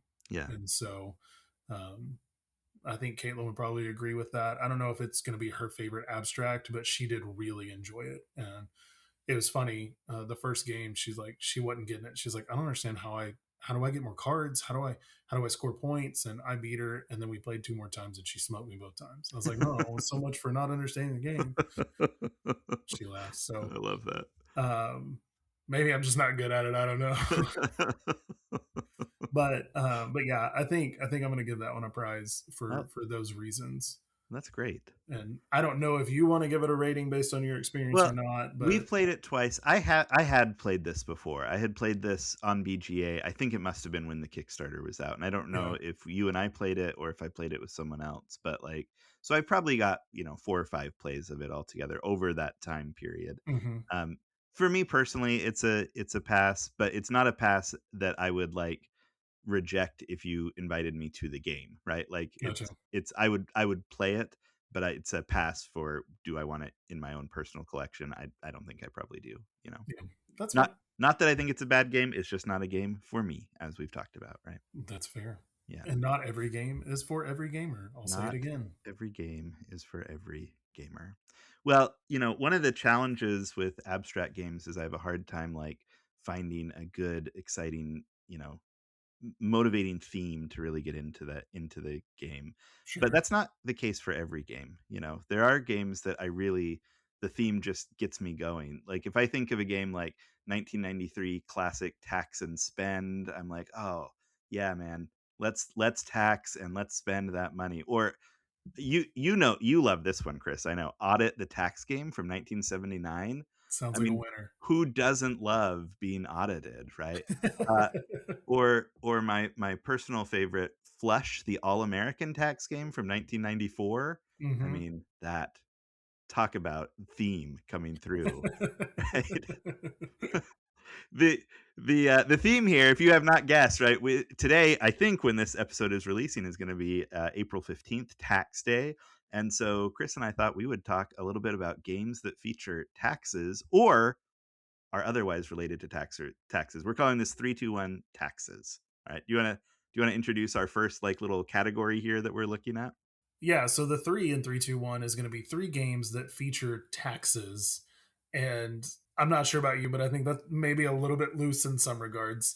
Yeah. There's a lot of games that have some sort of upkeep cost that is very similar to a tax. Yeah. And so these may not be a super hard and fast like IRS the tax game or tax evasion, other classic games that are listed on the internet. But these are our takes on games that feature taxes that we want to just take a moment to talk about. So, Joel, what is first up on your three games featuring taxes? Yeah, you make a great point, Chris. I'll just echo that real quick. That this like, upkeep cost would have been a great way to think about this, right? Mhm. But I chose games that feature something called a tax in it. I was kicking around like Agricola, like feeding your family. That very much feels like a tax, right? Mhm. Those sorts of things. But the first one I thought of was Orleans, and this is, I think, very simple. There are little event tiles each round that are going to come into play, and three of those event tiles over the course of the game are going to force you to pay taxes. And so Mhm. for every three goods that you have, when that tile comes up, you have to pay one coin. So it is literally just like you've got stuff, you got to pay a tax on the stuff. But Yeah, I love Orleans. It's a favorite at my house. it's a So good one. yeah. How about you? What's your first game featuring taxes? So first up, I'm gonna go. I don't know if you would consider this a classic now. It does have a second edition that came out a couple years ago, but Sheriff of Nottingham, or Yeah. affectionately just referred to as Sheriff. Now this one, Is it? that's what we always called it, was just Oh, okay. Sheriff. Gotcha. Um, so this one, it's not necessarily referred to as a tax, but if you know the game, you're trying to bring goods into your booth and sell or collect. I don't remember exactly, but you have a bag, you're putting good cards in, and each round, one player is the sheriff, and they can choose to inspect one bag of all the merchants at the table. And there's some fun bartering that can go on with, well, I'm going to pay you to not look at my bag, or I'm going to pay you to look at somebody else's bag, so on and so forth. But if the sheriff looks at your bag and you have any contraband or illegal goods in your bag, you have to pay a tax on that. Ah. And or if you don't have anything illegal, the sheriff has to pay you money because they thought you were lying to them, and they're like, "Oh, my bad. Let me bribe you to not turn me in and get me fired from a job." So while it's not specifically a tax, it may align more with a tariff. Very similar idea that you could potentially be taxed on trying to bring in some contraband there. So Do you think board gamers know anything about tariffs? Is that a new concept for board I gamers, think or as of last year, it's a new concept. At this point, people are probably really tired of hearing about it and talking about it, and I know a lot of the publishers are tired of dealing with it. oh So, man, absolutely, yeah. When I asked you earlier if this was actually called Sheriff or not, it's because this is a gap in my gaming experience. I've never played okay. Sheriff of Nottingham, so it was a genuine question, not a question meant to throw you off your game. No, you're So fine. We just a lot of people I know just refer to it as sheriff, and I nice. don't know if that is in the broad vernacular of the worldwide gaming community, but at least in my circles, my small circles, that's what it has been referred to as. So, uh, Nice. what's second up for you? All right, second one that came to mind is one that I haven't really played myself too much recently, but it is very popular with my students at school, and that is Coup. Have you played Coup before, I Chris? have. It's been a long time. Okay. So in Coup, it's very much a bluffing game, right? Where you are trying to do certain actions, and you have a couple of character cards in front of you, and nobody knows what they are, and so you say, "Oh, well, I have the this character, and so I'm going to perform this action," and someone can call you out on that and say like, "Hey, no, I don't think you actually have that card." And you have to prove that you do, or if you do, then they lose a card, and if you don't, then you lose a card, and if you run out of cards, then you lose the game. But one Mhm. of those actions is associated with the Duke, and that is a way that you can take 3 coins out of the central bank, basically. And it is the way you get the most money at once out of the bank. You can take an action to get 1 coin or even 2 coins, but only the Duke you can get 3 coins at a time. And so I think it's kind of funny that this is like there's a little bit of political commentary here, I think, right? Because the Duke, this like nobility, is the one that gets to take the most money out of the public coffers. Mhm. And most of the actions in the game, you not just by calling someone's bluff and saying I don't think you have that card, they are other character cards that can counter their actions. And I don't think the Duke has one that can counter him. So nobody can stop the nobility from doing what they want to do with the money. And Interesting. and so I like that there's that sort of built-in, I don't know that my students recognize it, but I do think there's a little bit of built-in like social commentary there about Yeah. what those with power do with money and how they take it for themselves. So I like Coup. I think it's cute. I just don't play it as a ton. I watch my kids and teach them how to play it. There So you go. how about you? What's number 2 for you? So the second I'm going to mention is Age of Steam from Eagle Griffin Games, and this is a fairly meaty train game that features shares and stocks and potential bankruptcy. This is a game where if you don't have the money you need, you go bankrupt and you're out of the game. Mm, And the way that works is at the end of every round, you have to pay for each of your tracks and each of the shares that are in play right then. So while it is kind of an upkeep cost, I think that does feel kind of like a tax because it's like for all the shares in play and for all the tracks in play, you're having to pay, right? So it feels kind of like you're being taxed for what you've got going on in the game. And yeah. like I said, if you don't have enough money, you can go bankrupt and be eliminated from the game before the game's over. And I don't I've played it a handful of times, and I know we've had a couple people, me included, once I think, that were really close, but I don't think I've ever actually seen anybody go bankrupt. And if we have, I'm sure Kyle's going to text me and say, "Hey, you were wrong. So and so went bankrupt. That's not why I played it." But I don't remember off the top of my head. So that was Nice. Age of Steam is my number two there. What about This you? this Go is ahead. another gap for me, Age of Steam, another one I have not played before. So Well, it's one that lives in infamy in my household with my wife and Kyle and I because she's not a big fan of train games. I mm, thought she would enjoy this one because the puzzle of it's really interesting because you can if you're trying to lay a track where somebody else has laid one, you can upgrade one and create like if somebody's got a straight, well, there's a straight with a curve, and you can overlay it basically to fit what you need. And I thought she would enjoy the puzzle of that. Well, I was wrong, and she ended up breaking down in tears in the middle of the play and swore she would never play a train game again. So oh no. it Not was s not not it was sweet Caitlin. You not make sweet, your wife Caitlin. cry? I Man, this is the 3rd time in a row I feel like I'm having to serve as marriage counselor here, Chris. Do not make your wife cry playing board games. That's it. I didn't make her cry. The game made her cry. She did not have a good time, and Kyle and I both felt really bad. and I've never tried to make her play another train game. So, Fair. Well, you learned your lesson, I guess. yep. That's good. All right, number three. Yes, my last one was actually one of the first ones I thought of, and that is Shogun. Have you played Shogun before? I love this game. Yeah, no, It's I very have not. clever. I have not. I've played Samurai, and for some reason, I get those confused in my mind. Yeah, I So, can understand that. I can but no, understand I that. have not. So Shogun, the big feature of Shogun that everybody talks about is that there's this cube tower that's used for battles, and whenever there's a battle, you put cubes in at the top, and these cube towers have different like levels that cubes can get stuck in the way and along the way down, and so whatever comes out the bottom, including sometimes things that were stuck from previous battles, comes out the Mhm. bottom, and you resolve it that way, and it's very cool.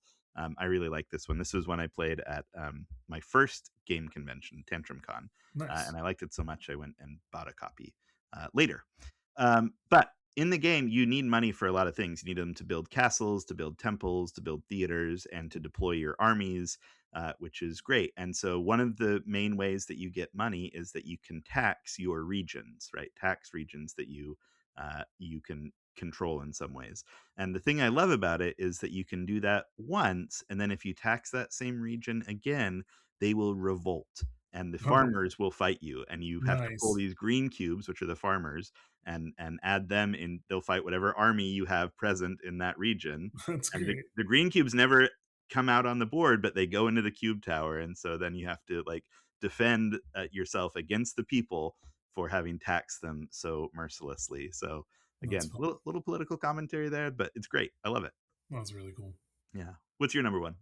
So I'm gonna cheat a little bit here and lump three games into one, and that is the West Kingdom trilogy from Garfield Games. Now, I was tempted to make this my whole list, but I didn't want to do that. So, um, now two of the three games feature taxes as a mechanic in the game. All three of them feature debts as a major emphasis in the game that also kind of corresponds with taxes. But in Architects of the West Kingdom, the first one, there's actually one of the spots on the board is a tax stand, and some of your actions are going to have you pay money for the cost, some of it to the tax stand and some of it to the supply. And you can actually place a worker at the tax stand to take all of the money out of the tax stand. Now you're going to go down on the virtue track and be a little less virtuous because you're robbing the tax stand or robbing for the people. I guess I'm not exactly sure exactly the theme there, but that's an interesting thing that you're paying taxes and money to take actions, and people can go and take a bunch of money from the tax stand, but you're going to lose virtue, which can be very detrimental to your strategy and the flow of the game. I was gonna say, I mean, I think the theme there is just that, like, you shouldn't rob people, Chris, right? I Sure. think Yes. that's why your virtue goes down. Well, it Don't take doesn't. money from Yeah. that doesn't belong to you, you It know? never refers to it as stealing or robbing. It just says it's an action space that you can go and take money from. So, do with that what you will. Uh, so, in Paladins, which is the second game in the trilogy, there are these purple cards, and certain actions will give you purple cards. And on the purple cards is going to be 0, 1, or 2 red coin icons, which corresponds to tax.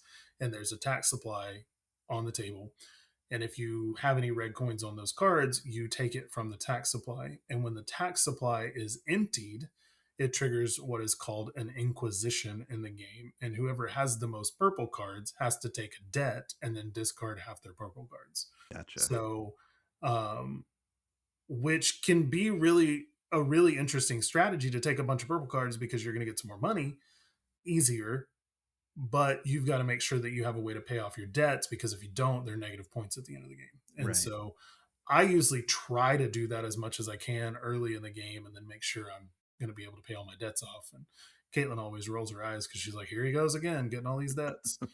And then Viscounts doesn't actually technically have a tax system, but debts are another major focus in that game. So I won't go into too much detail there. But I think it's really interesting that those three games, they made debts a huge focus, and in two of them, taxes played along with that, because in Architects, the less virtuous you are, the more you're going to get debts that you have to pay off. Right. And in Paladins, the more tax money you get, the more debts you're potentially going to have. So it's kind of an interesting play on how things sometimes work in the real world. So Yeah.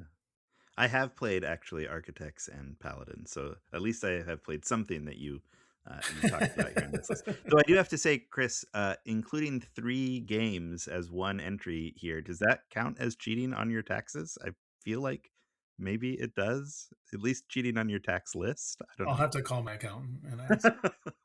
Well, our second category here, the 2 in 3, 2, 1, is 2 games that feel like filing your taxes. And I don't know about you, Chris, but I thought of this not necessarily as these are bad games, as rather they feel like there's a heavy kind of mental load, right? When I'm Sure, filling out my taxes, it is a challenging endeavor sometimes to be like, wait, have I accounted for everything that I think I can?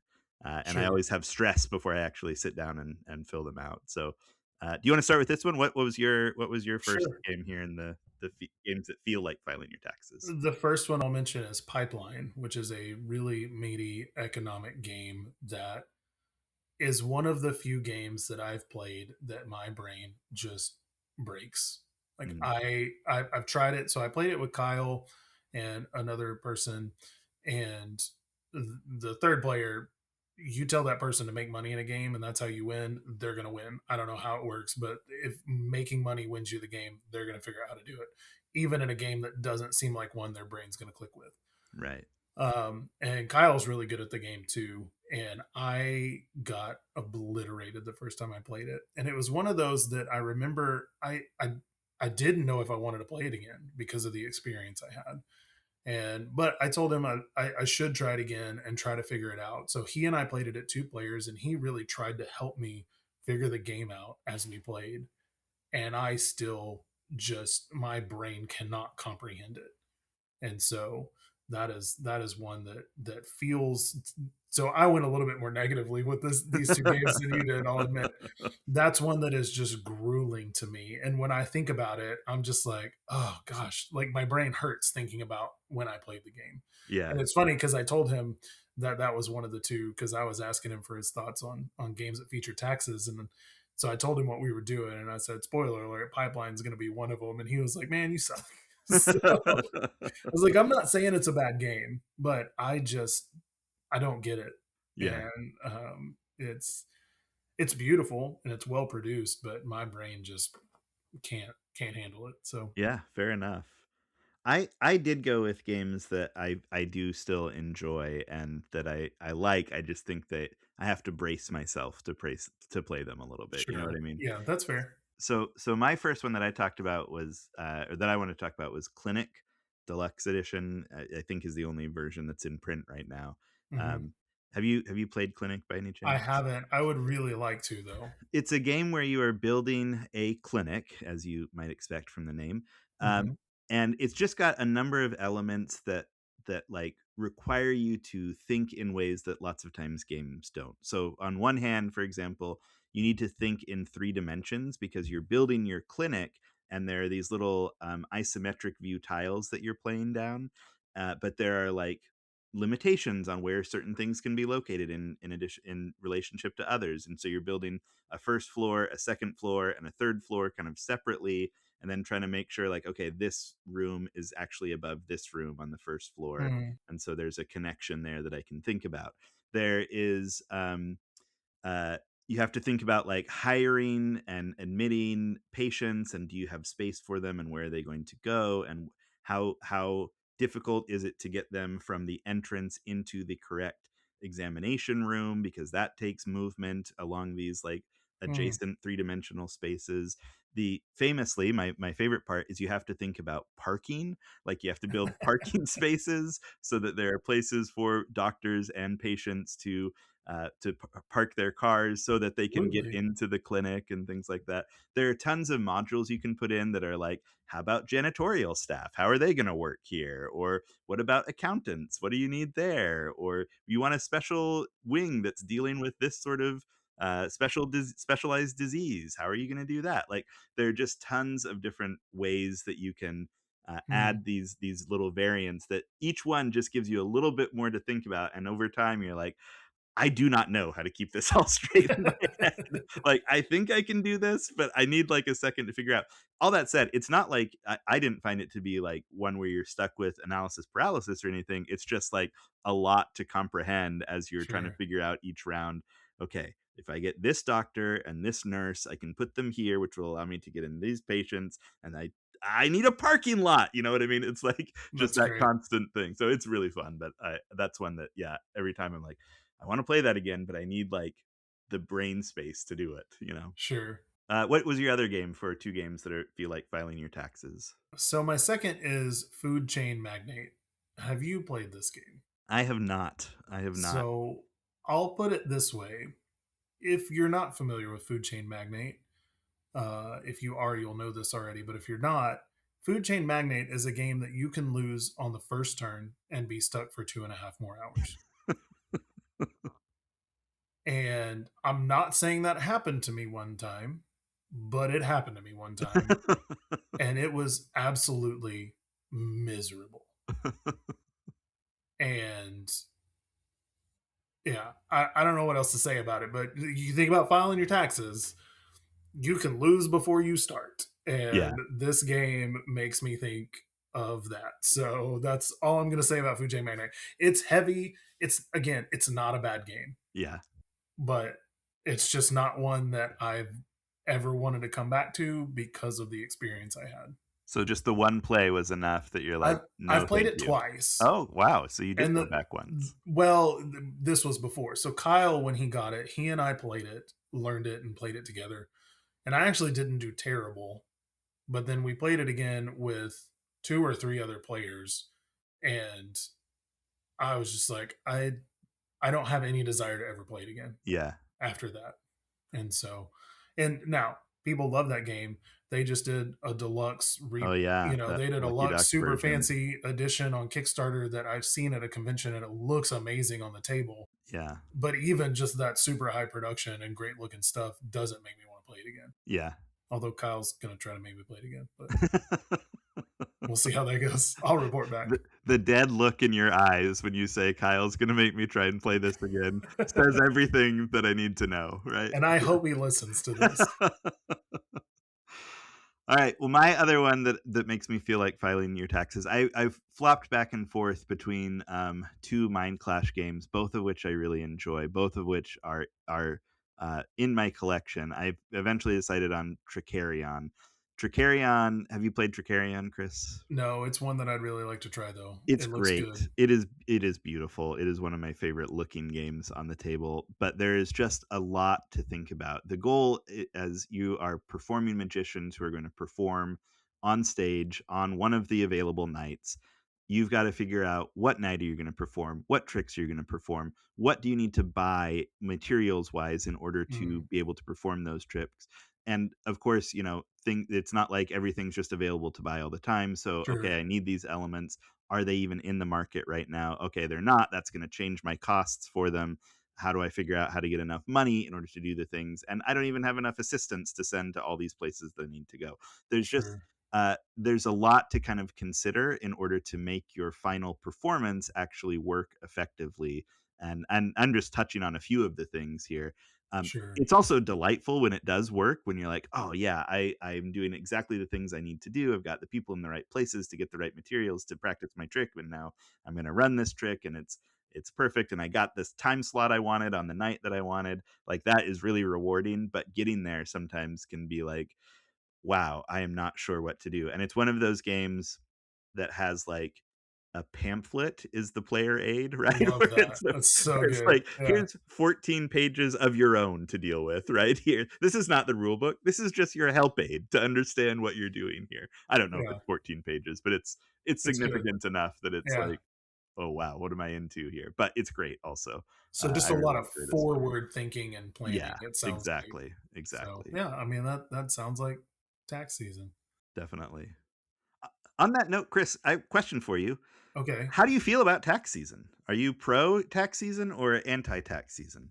I mean, I wouldn't say I'm necessarily pro tax season because that makes me sound like I'm pro taxes and I'm not. I think there's a lot of reform that we could do in our country about how taxes are charged and limits and the way things are done, but we're not going to go too deep into that. That being said, I don't personally mind tax season because it's usually been really good to me and my family. And so I know there's a lot of people that don't enjoy it because this time of year hurts really bad. Yeah. And if that's you, I'm sorry. I'm not bragging that I'm not hurting right now, but I'm thankful that I'm not hurting right now. Yeah, absolutely. It has been a painful time for us in the past. So we don't have kids, right? So there aren't all those kid deductions that we Yes. can take that sometimes make it a glorious moment, right, for people That in is one tax of the season. reasons that it has worked out well for us over the years. Yeah.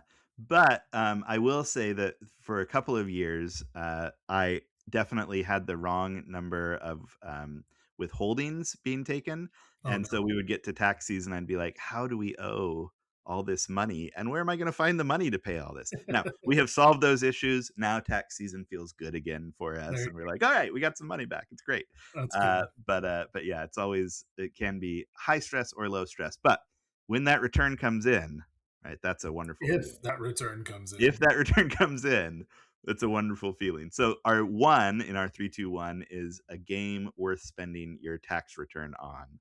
And you went first last one. You want me to go first for this one? Sure. Yeah, that's fine. Alright.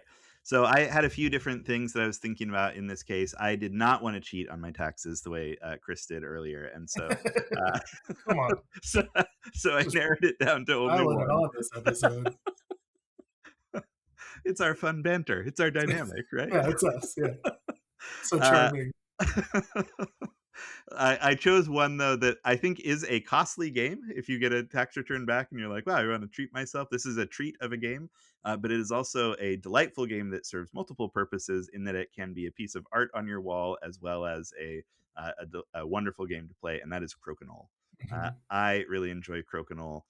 We got a Crokinole board through a series of events on Board Game Geek, which at some point we will talk about, which was wonderful.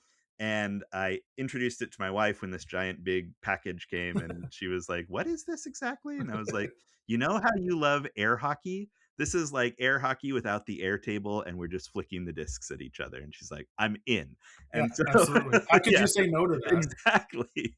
So it's really fun. I love Crokinole. My niece was here visiting a week or two ago, and we introduced her to Crokinole, and she was like, "Yes, this is good." We'd played Bonsai, and she was like, "I need something a little bit more like cutthroat here," and I'm like, "I got a game for you." And so we pulled it down. She had a great time with it. Like it's so much fun, right?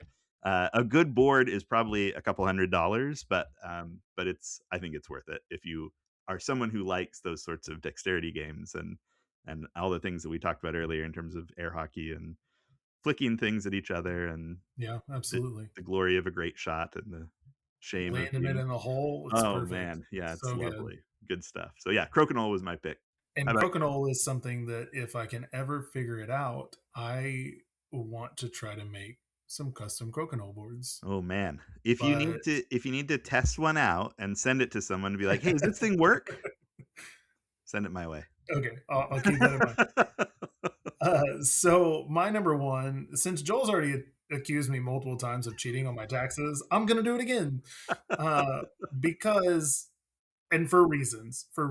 So if you're not someone that is getting a good tax return and don't have the budget to blow on a good expensive game, Oh, I like this. buy a good cheap game from All Play that we've already talked about this episode, and that is Vivo. A good Yeah. little $9 3 to 4 player trick taking game. So if you're not getting a big return, keep that one in mind.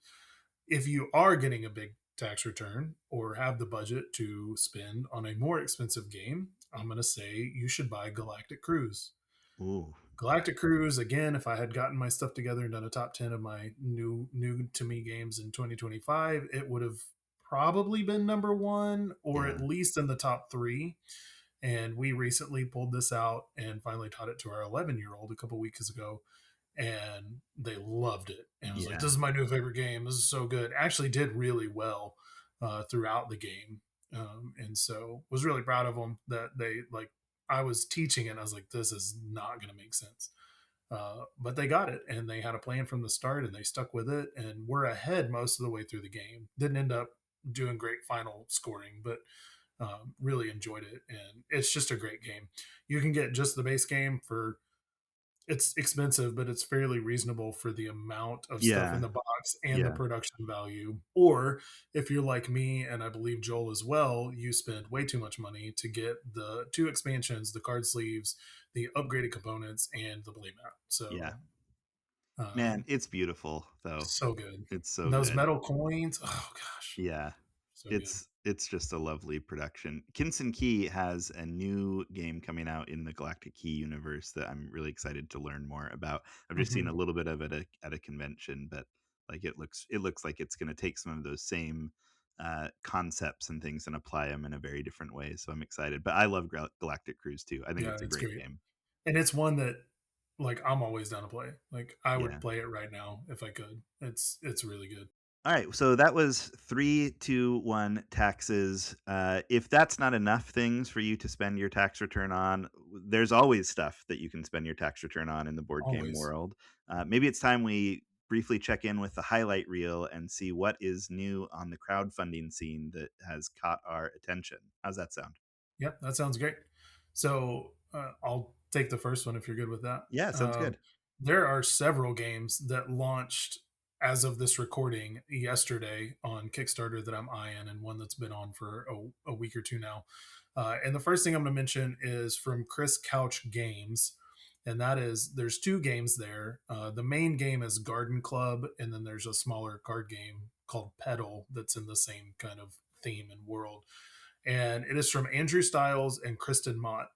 And the Can we reason call him friend of the show, Andrew Styles? I yes, absolutely, friend of the show, Andrew Stiles. Excellent. Um, I met Kristen too, by the way. She's great. yeah, so I haven't met Kristen, but I have followed her for years on Instagram, followed along her game design journey. We've interacted. We met.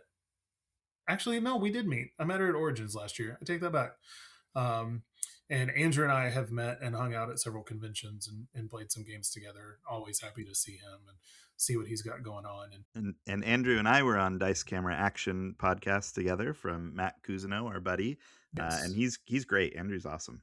yeah, and hopefully at some point in the not too distant future, we might have him on our podcast Oh, if we can make that happen. But Andrew's interesting. got some great stuff that's coming out and has come out last year, and Kristen is the same. And they've co-designed this game, Garden Club, that's a two-player, um, from what I understand, can be kind of mean, but it's like a garden planting flowers themed game. So it's like cutesy themed with kind of some like area fighting kind of mechanics, and it's two players, and it looks really cool. And I've seen a couple of things that Chris Couch Games has put out recently, and Yeah, it looks like their production and their art and their quality is top notch.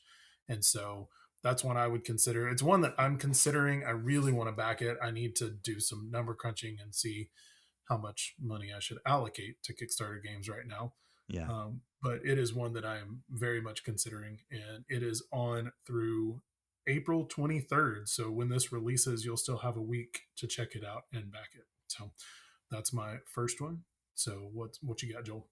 yeah. So I think the two that I'm going to talk about today, I'll just talk about one of them right now. But they're both going to be over by the time this episode airs. But I'm sure Okay. both of them will have a late pledge opportunity. And so the first one I wanted to hit was Brass Pittsburgh. Mm, From Roxley Games. This is the third in their Brass series. mhm, And I know they've gotten some pushback for their pricing. It's like $125 for the game, and that does not include the fancy new iron coins that they're including there. It's got wooden coins instead. But I have to say, looking at the production, when they got so much pushback, they released all their kind of reveals that they were going to do later, mhm. and said like, "Look, this is what's going to be in the final package." I think it's a good package for $125. I don't know that I will can bring myself to spend $350 to get all three of the games. I've got a retail Sure. version of Brass Birmingham, and I'll probably just stick with that. But Brass Pittsburgh is one that I think that I may end up investing in because it is a beautiful looking production. I like the brass gameplay. I think it's really interesting. And bringing it to the United States, adding this oil element to it, I think it looks like it's going to have some interesting tweaks on that brass formula Mhm. in ways that I think will be pretty enjoyable. So, Nice. Brass Pittsburgh is definitely one that I'm just trying to decide like how much can I justify to spending here. One Yeah. game? Do I want to upgrade my brass Birmingham? Do I want to get those iron coins? I don't think I can do all three of those things. Sure. So figuring out which way I'm going to go with it is good. But that's on GameFound, and GameFound tends to have open late pledges once they move into that phase. Usually, they most companies tend to kind of keep it open for more people to pledge.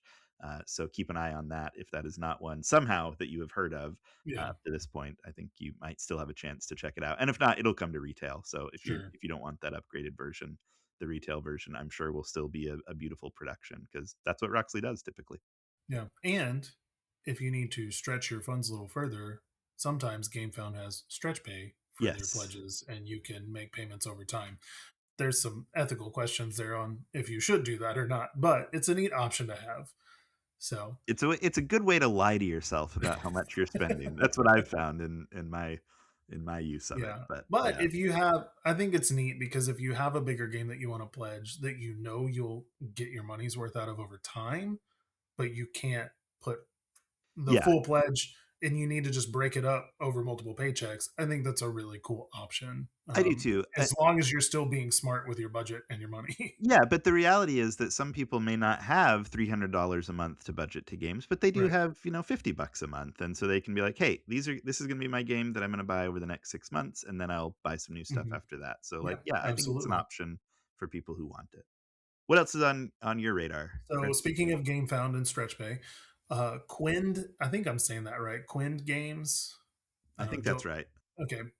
They've got a new fancy version of an old classic game called Goa from Rudiger Dorn, and I haven't played Goa. We actually have started up a game on BGA, but we haven't really gotten into it. I'm excited to try it. I don't know if this is one I'm going to back, but I was interested in it because I played their version of Stupor Monday last year at a convention and was blown away. Not only was it an amazing game, I'm a big fan of Nestor Mangoni, and so no surprise that I enjoyed the game, but the production was absolutely stunning and amazing. Yeah. And I need to get my hands on a copy of that game. If you have one, please let me know and you can send it to me.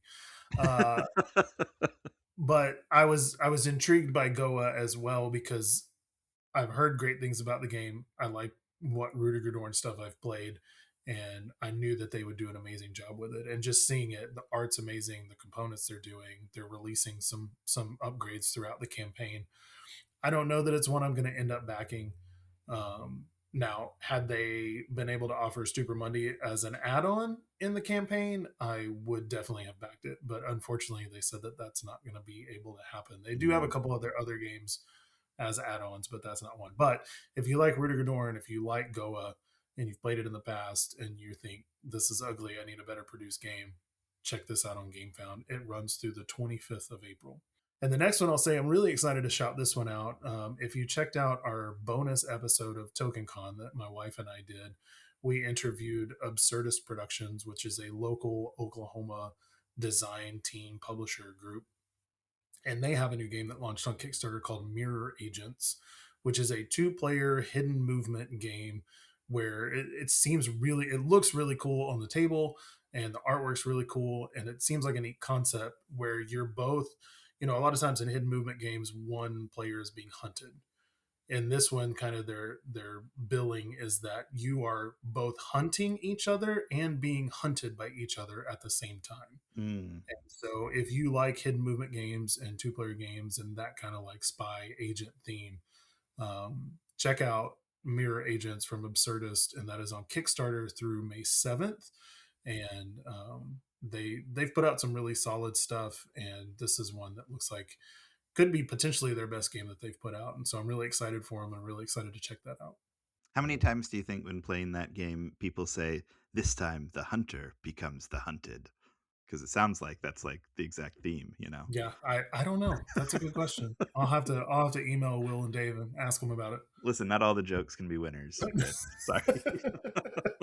Hey, at least you're honest. All right. So what's your second one that you have here? Yeah, so this is one that mostly I'm just talking about more as almost like a news item here, right? Because this is not my style of game at all. But the Cyberpunk trading card game is apparently breaking all of the records for games on Hmm. Kickstarter right now. I think Last time I checked, well, I can check this right now and see what the actual number is that they're at, but it is something like 17,783,000, and there's still 8 days left at the time of this Holy recording. cow. That is insane. Um, Crazy. yeah, I am not a trading card game person. I do enjoy Magic. I have a buddy Dylan who plays a lot of Magic, and every time we're together, we play some Magic, and I enjoy it. I think it's a great game, but I don't like buy the decks because I already spend too much money on games, so I don't need another place to sink that money. But I think the thing is everybody is looking for the next Magic and hoping, this is a very popular IP. It's a Mhm. pretty slick looking world. And so hoping, hey, if I get in on the ground floor, then these cards could be worth a lot of money in, 5 or 10 years if this thing takes off. The reality is most trading card games don't take off, right? Like they stick around for a little while and then they kind of just like fade away. And I find it pretty wild that the pledge levels on this thing, it's like $50, and then there's $100 something pledge, and then the pledge where like the stretch goals start being added in is starts at $350, Holy cow. which is wild to me. Yeah. So this is, I mean, I'm not going to be able to invest in this in any way, and I don't think I would regardless. But I was tempted for a little while because here's a kind of cool personal connection. One of my former students is the he like for this company that is creating Cyberpunk. This is like their first game, and he was hired to do the organized play. So he's the Oh, organized cool. play organizer for the whole company. So Nick, congratulations on being part of this like amazing money making opportunity, and I hope that some of that money is going to him. I don't think Nick even knows I have this podcast, so I don't think he's listening, but if he is by chance, I'm excited for him to be a part of this, and whether it blows up or whether it's short term successful. Mhm. Obviously right now it's huge, and that's a pretty cool thing to be for him to be a part of, so I'm proud of him. Yeah. No, that's interesting because, you even said it. Some come out hot and fade away quickly, and we saw that recently with Altered, Yeah, right? When that came out, people went crazy and they're like, "This is the best TCG game that's come out in years, and it's going to surpass all these others, and it's so good." And then their recent campaign, they were just like, "We're not making enough money. We're done. Bye." yeah, And yeah. that was the end of it. And so, you know, we'll see with Cyberpunk. Obviously, breaking 17 million on their first Wild. campaign is probably going to help it stick around for a little bit. I hope. I would think so. I mean, it's gonna end above $20 million, right? That's Like insane. it's incredible. So But it's probably pulling in a lot of not typical gamers as well. yeah, Probably, it leans toward the video game theme, right? So you're yeah. probably drawing in that crowd. I do think there's an RPG now of it also, but Yes, like there again, is. drawing from that crowd Yeah. originally, and so So we'll see if it has legs. yeah, Not you're crossing nothing. the line from video into tabletop there and pulling a lot Yeah, of a new crowd in. So yeah. Nothing yet. To me is going to approach Magic or Pokemon for like that crossover success. But maybe this is it. Maybe this is the thing, and yeah. that's exciting if so. So, Yep. anything else have your attention? Yeah, I got one more campaign, and that is from Bitewing Games, which we have already spent some time talking about, and it is Seagrass and Aribata, and that is on Kickstarter through April 23rd. It is two more. They're in their travel line. So, one of the cool things they're doing is they've got a line of games where one of the options you can get is you can get a little travel clamshell pack that comes with a cloth board, and you can take it and play it anywhere. I don't know that I'm going to back that because I don't really care about the clamshells. I'd rather just have it in a box and have the cardboard boards. But Seagrass is from the design team that did Azure, or however Joel said I should say that I, earlier. no, I Um, don't know that I was pronouncing it correctly. but those two designers did Seagrass, and it's a really cool looking game. It's very pretty.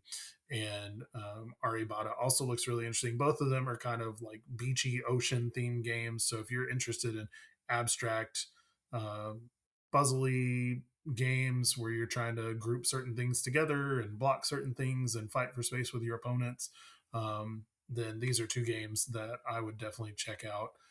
Bitewing's doing a great job with production, and their artwork and upgraded components are great. And they always have some things that are going to be available in retail, but they include at a discounted or just free with your pledge. So if those games sound interesting to you, make sure you check out that campaign on Kickstarter. That's awesome. Good stuff, Chris. That seems like a good place to wrap it up for today. So, if you have enjoyed this episode, please rate and review us on iTunes, Spotify, or wherever you listen to podcasts. That's the number one way we can grow the show and bring you more Oak and Onion action. I do think, Chris, that I have figured out how to get us listed on BGG, so hopefully that's another way we can grow soon Nice. too. Awesome. If you want to learn more about what we're up to, you can follow Chris on Instagram as CPWilson_4. And Joel is on Instagram and TikTok as the Diced Onion. You can also follow our Facebook page at Oak and Onion. If you have ideas for show segments, suggestions for games we should play, or just want to say hi, you can also email us at oakonionpodcast@gmail.com. We read our first letter today, and we would love to do that every episode, so drop us a line. You can also follow the show on Instagram and TikTok at Oak Onion Podcast. Until next time, keep your onions fresh, your cutting boards clean, and your table welcoming to everyone. We'll catch you next time. We're off to file our tax returns. Better hurry. Okay, pause. Yeah. What do we want to do? Sorry, my throat got really dry. I'll forgive you. I played their version. Thanks, I appreciate that. Your apology there. That was great. Okay. I was like, am I totally stupid right now? No, you're not at all. Just a couple of magnetic guys, you know? Yeah. What can we say? Real quick, I'm going to do something and make sure I say this correctly, because now you got me all self-conscious. In Azure. Is that how you said it? Yeah. Okay, Azure. Azure. Well, there we go. We solved that. I was wrong all along. Let me stop it. Sorry, Ken.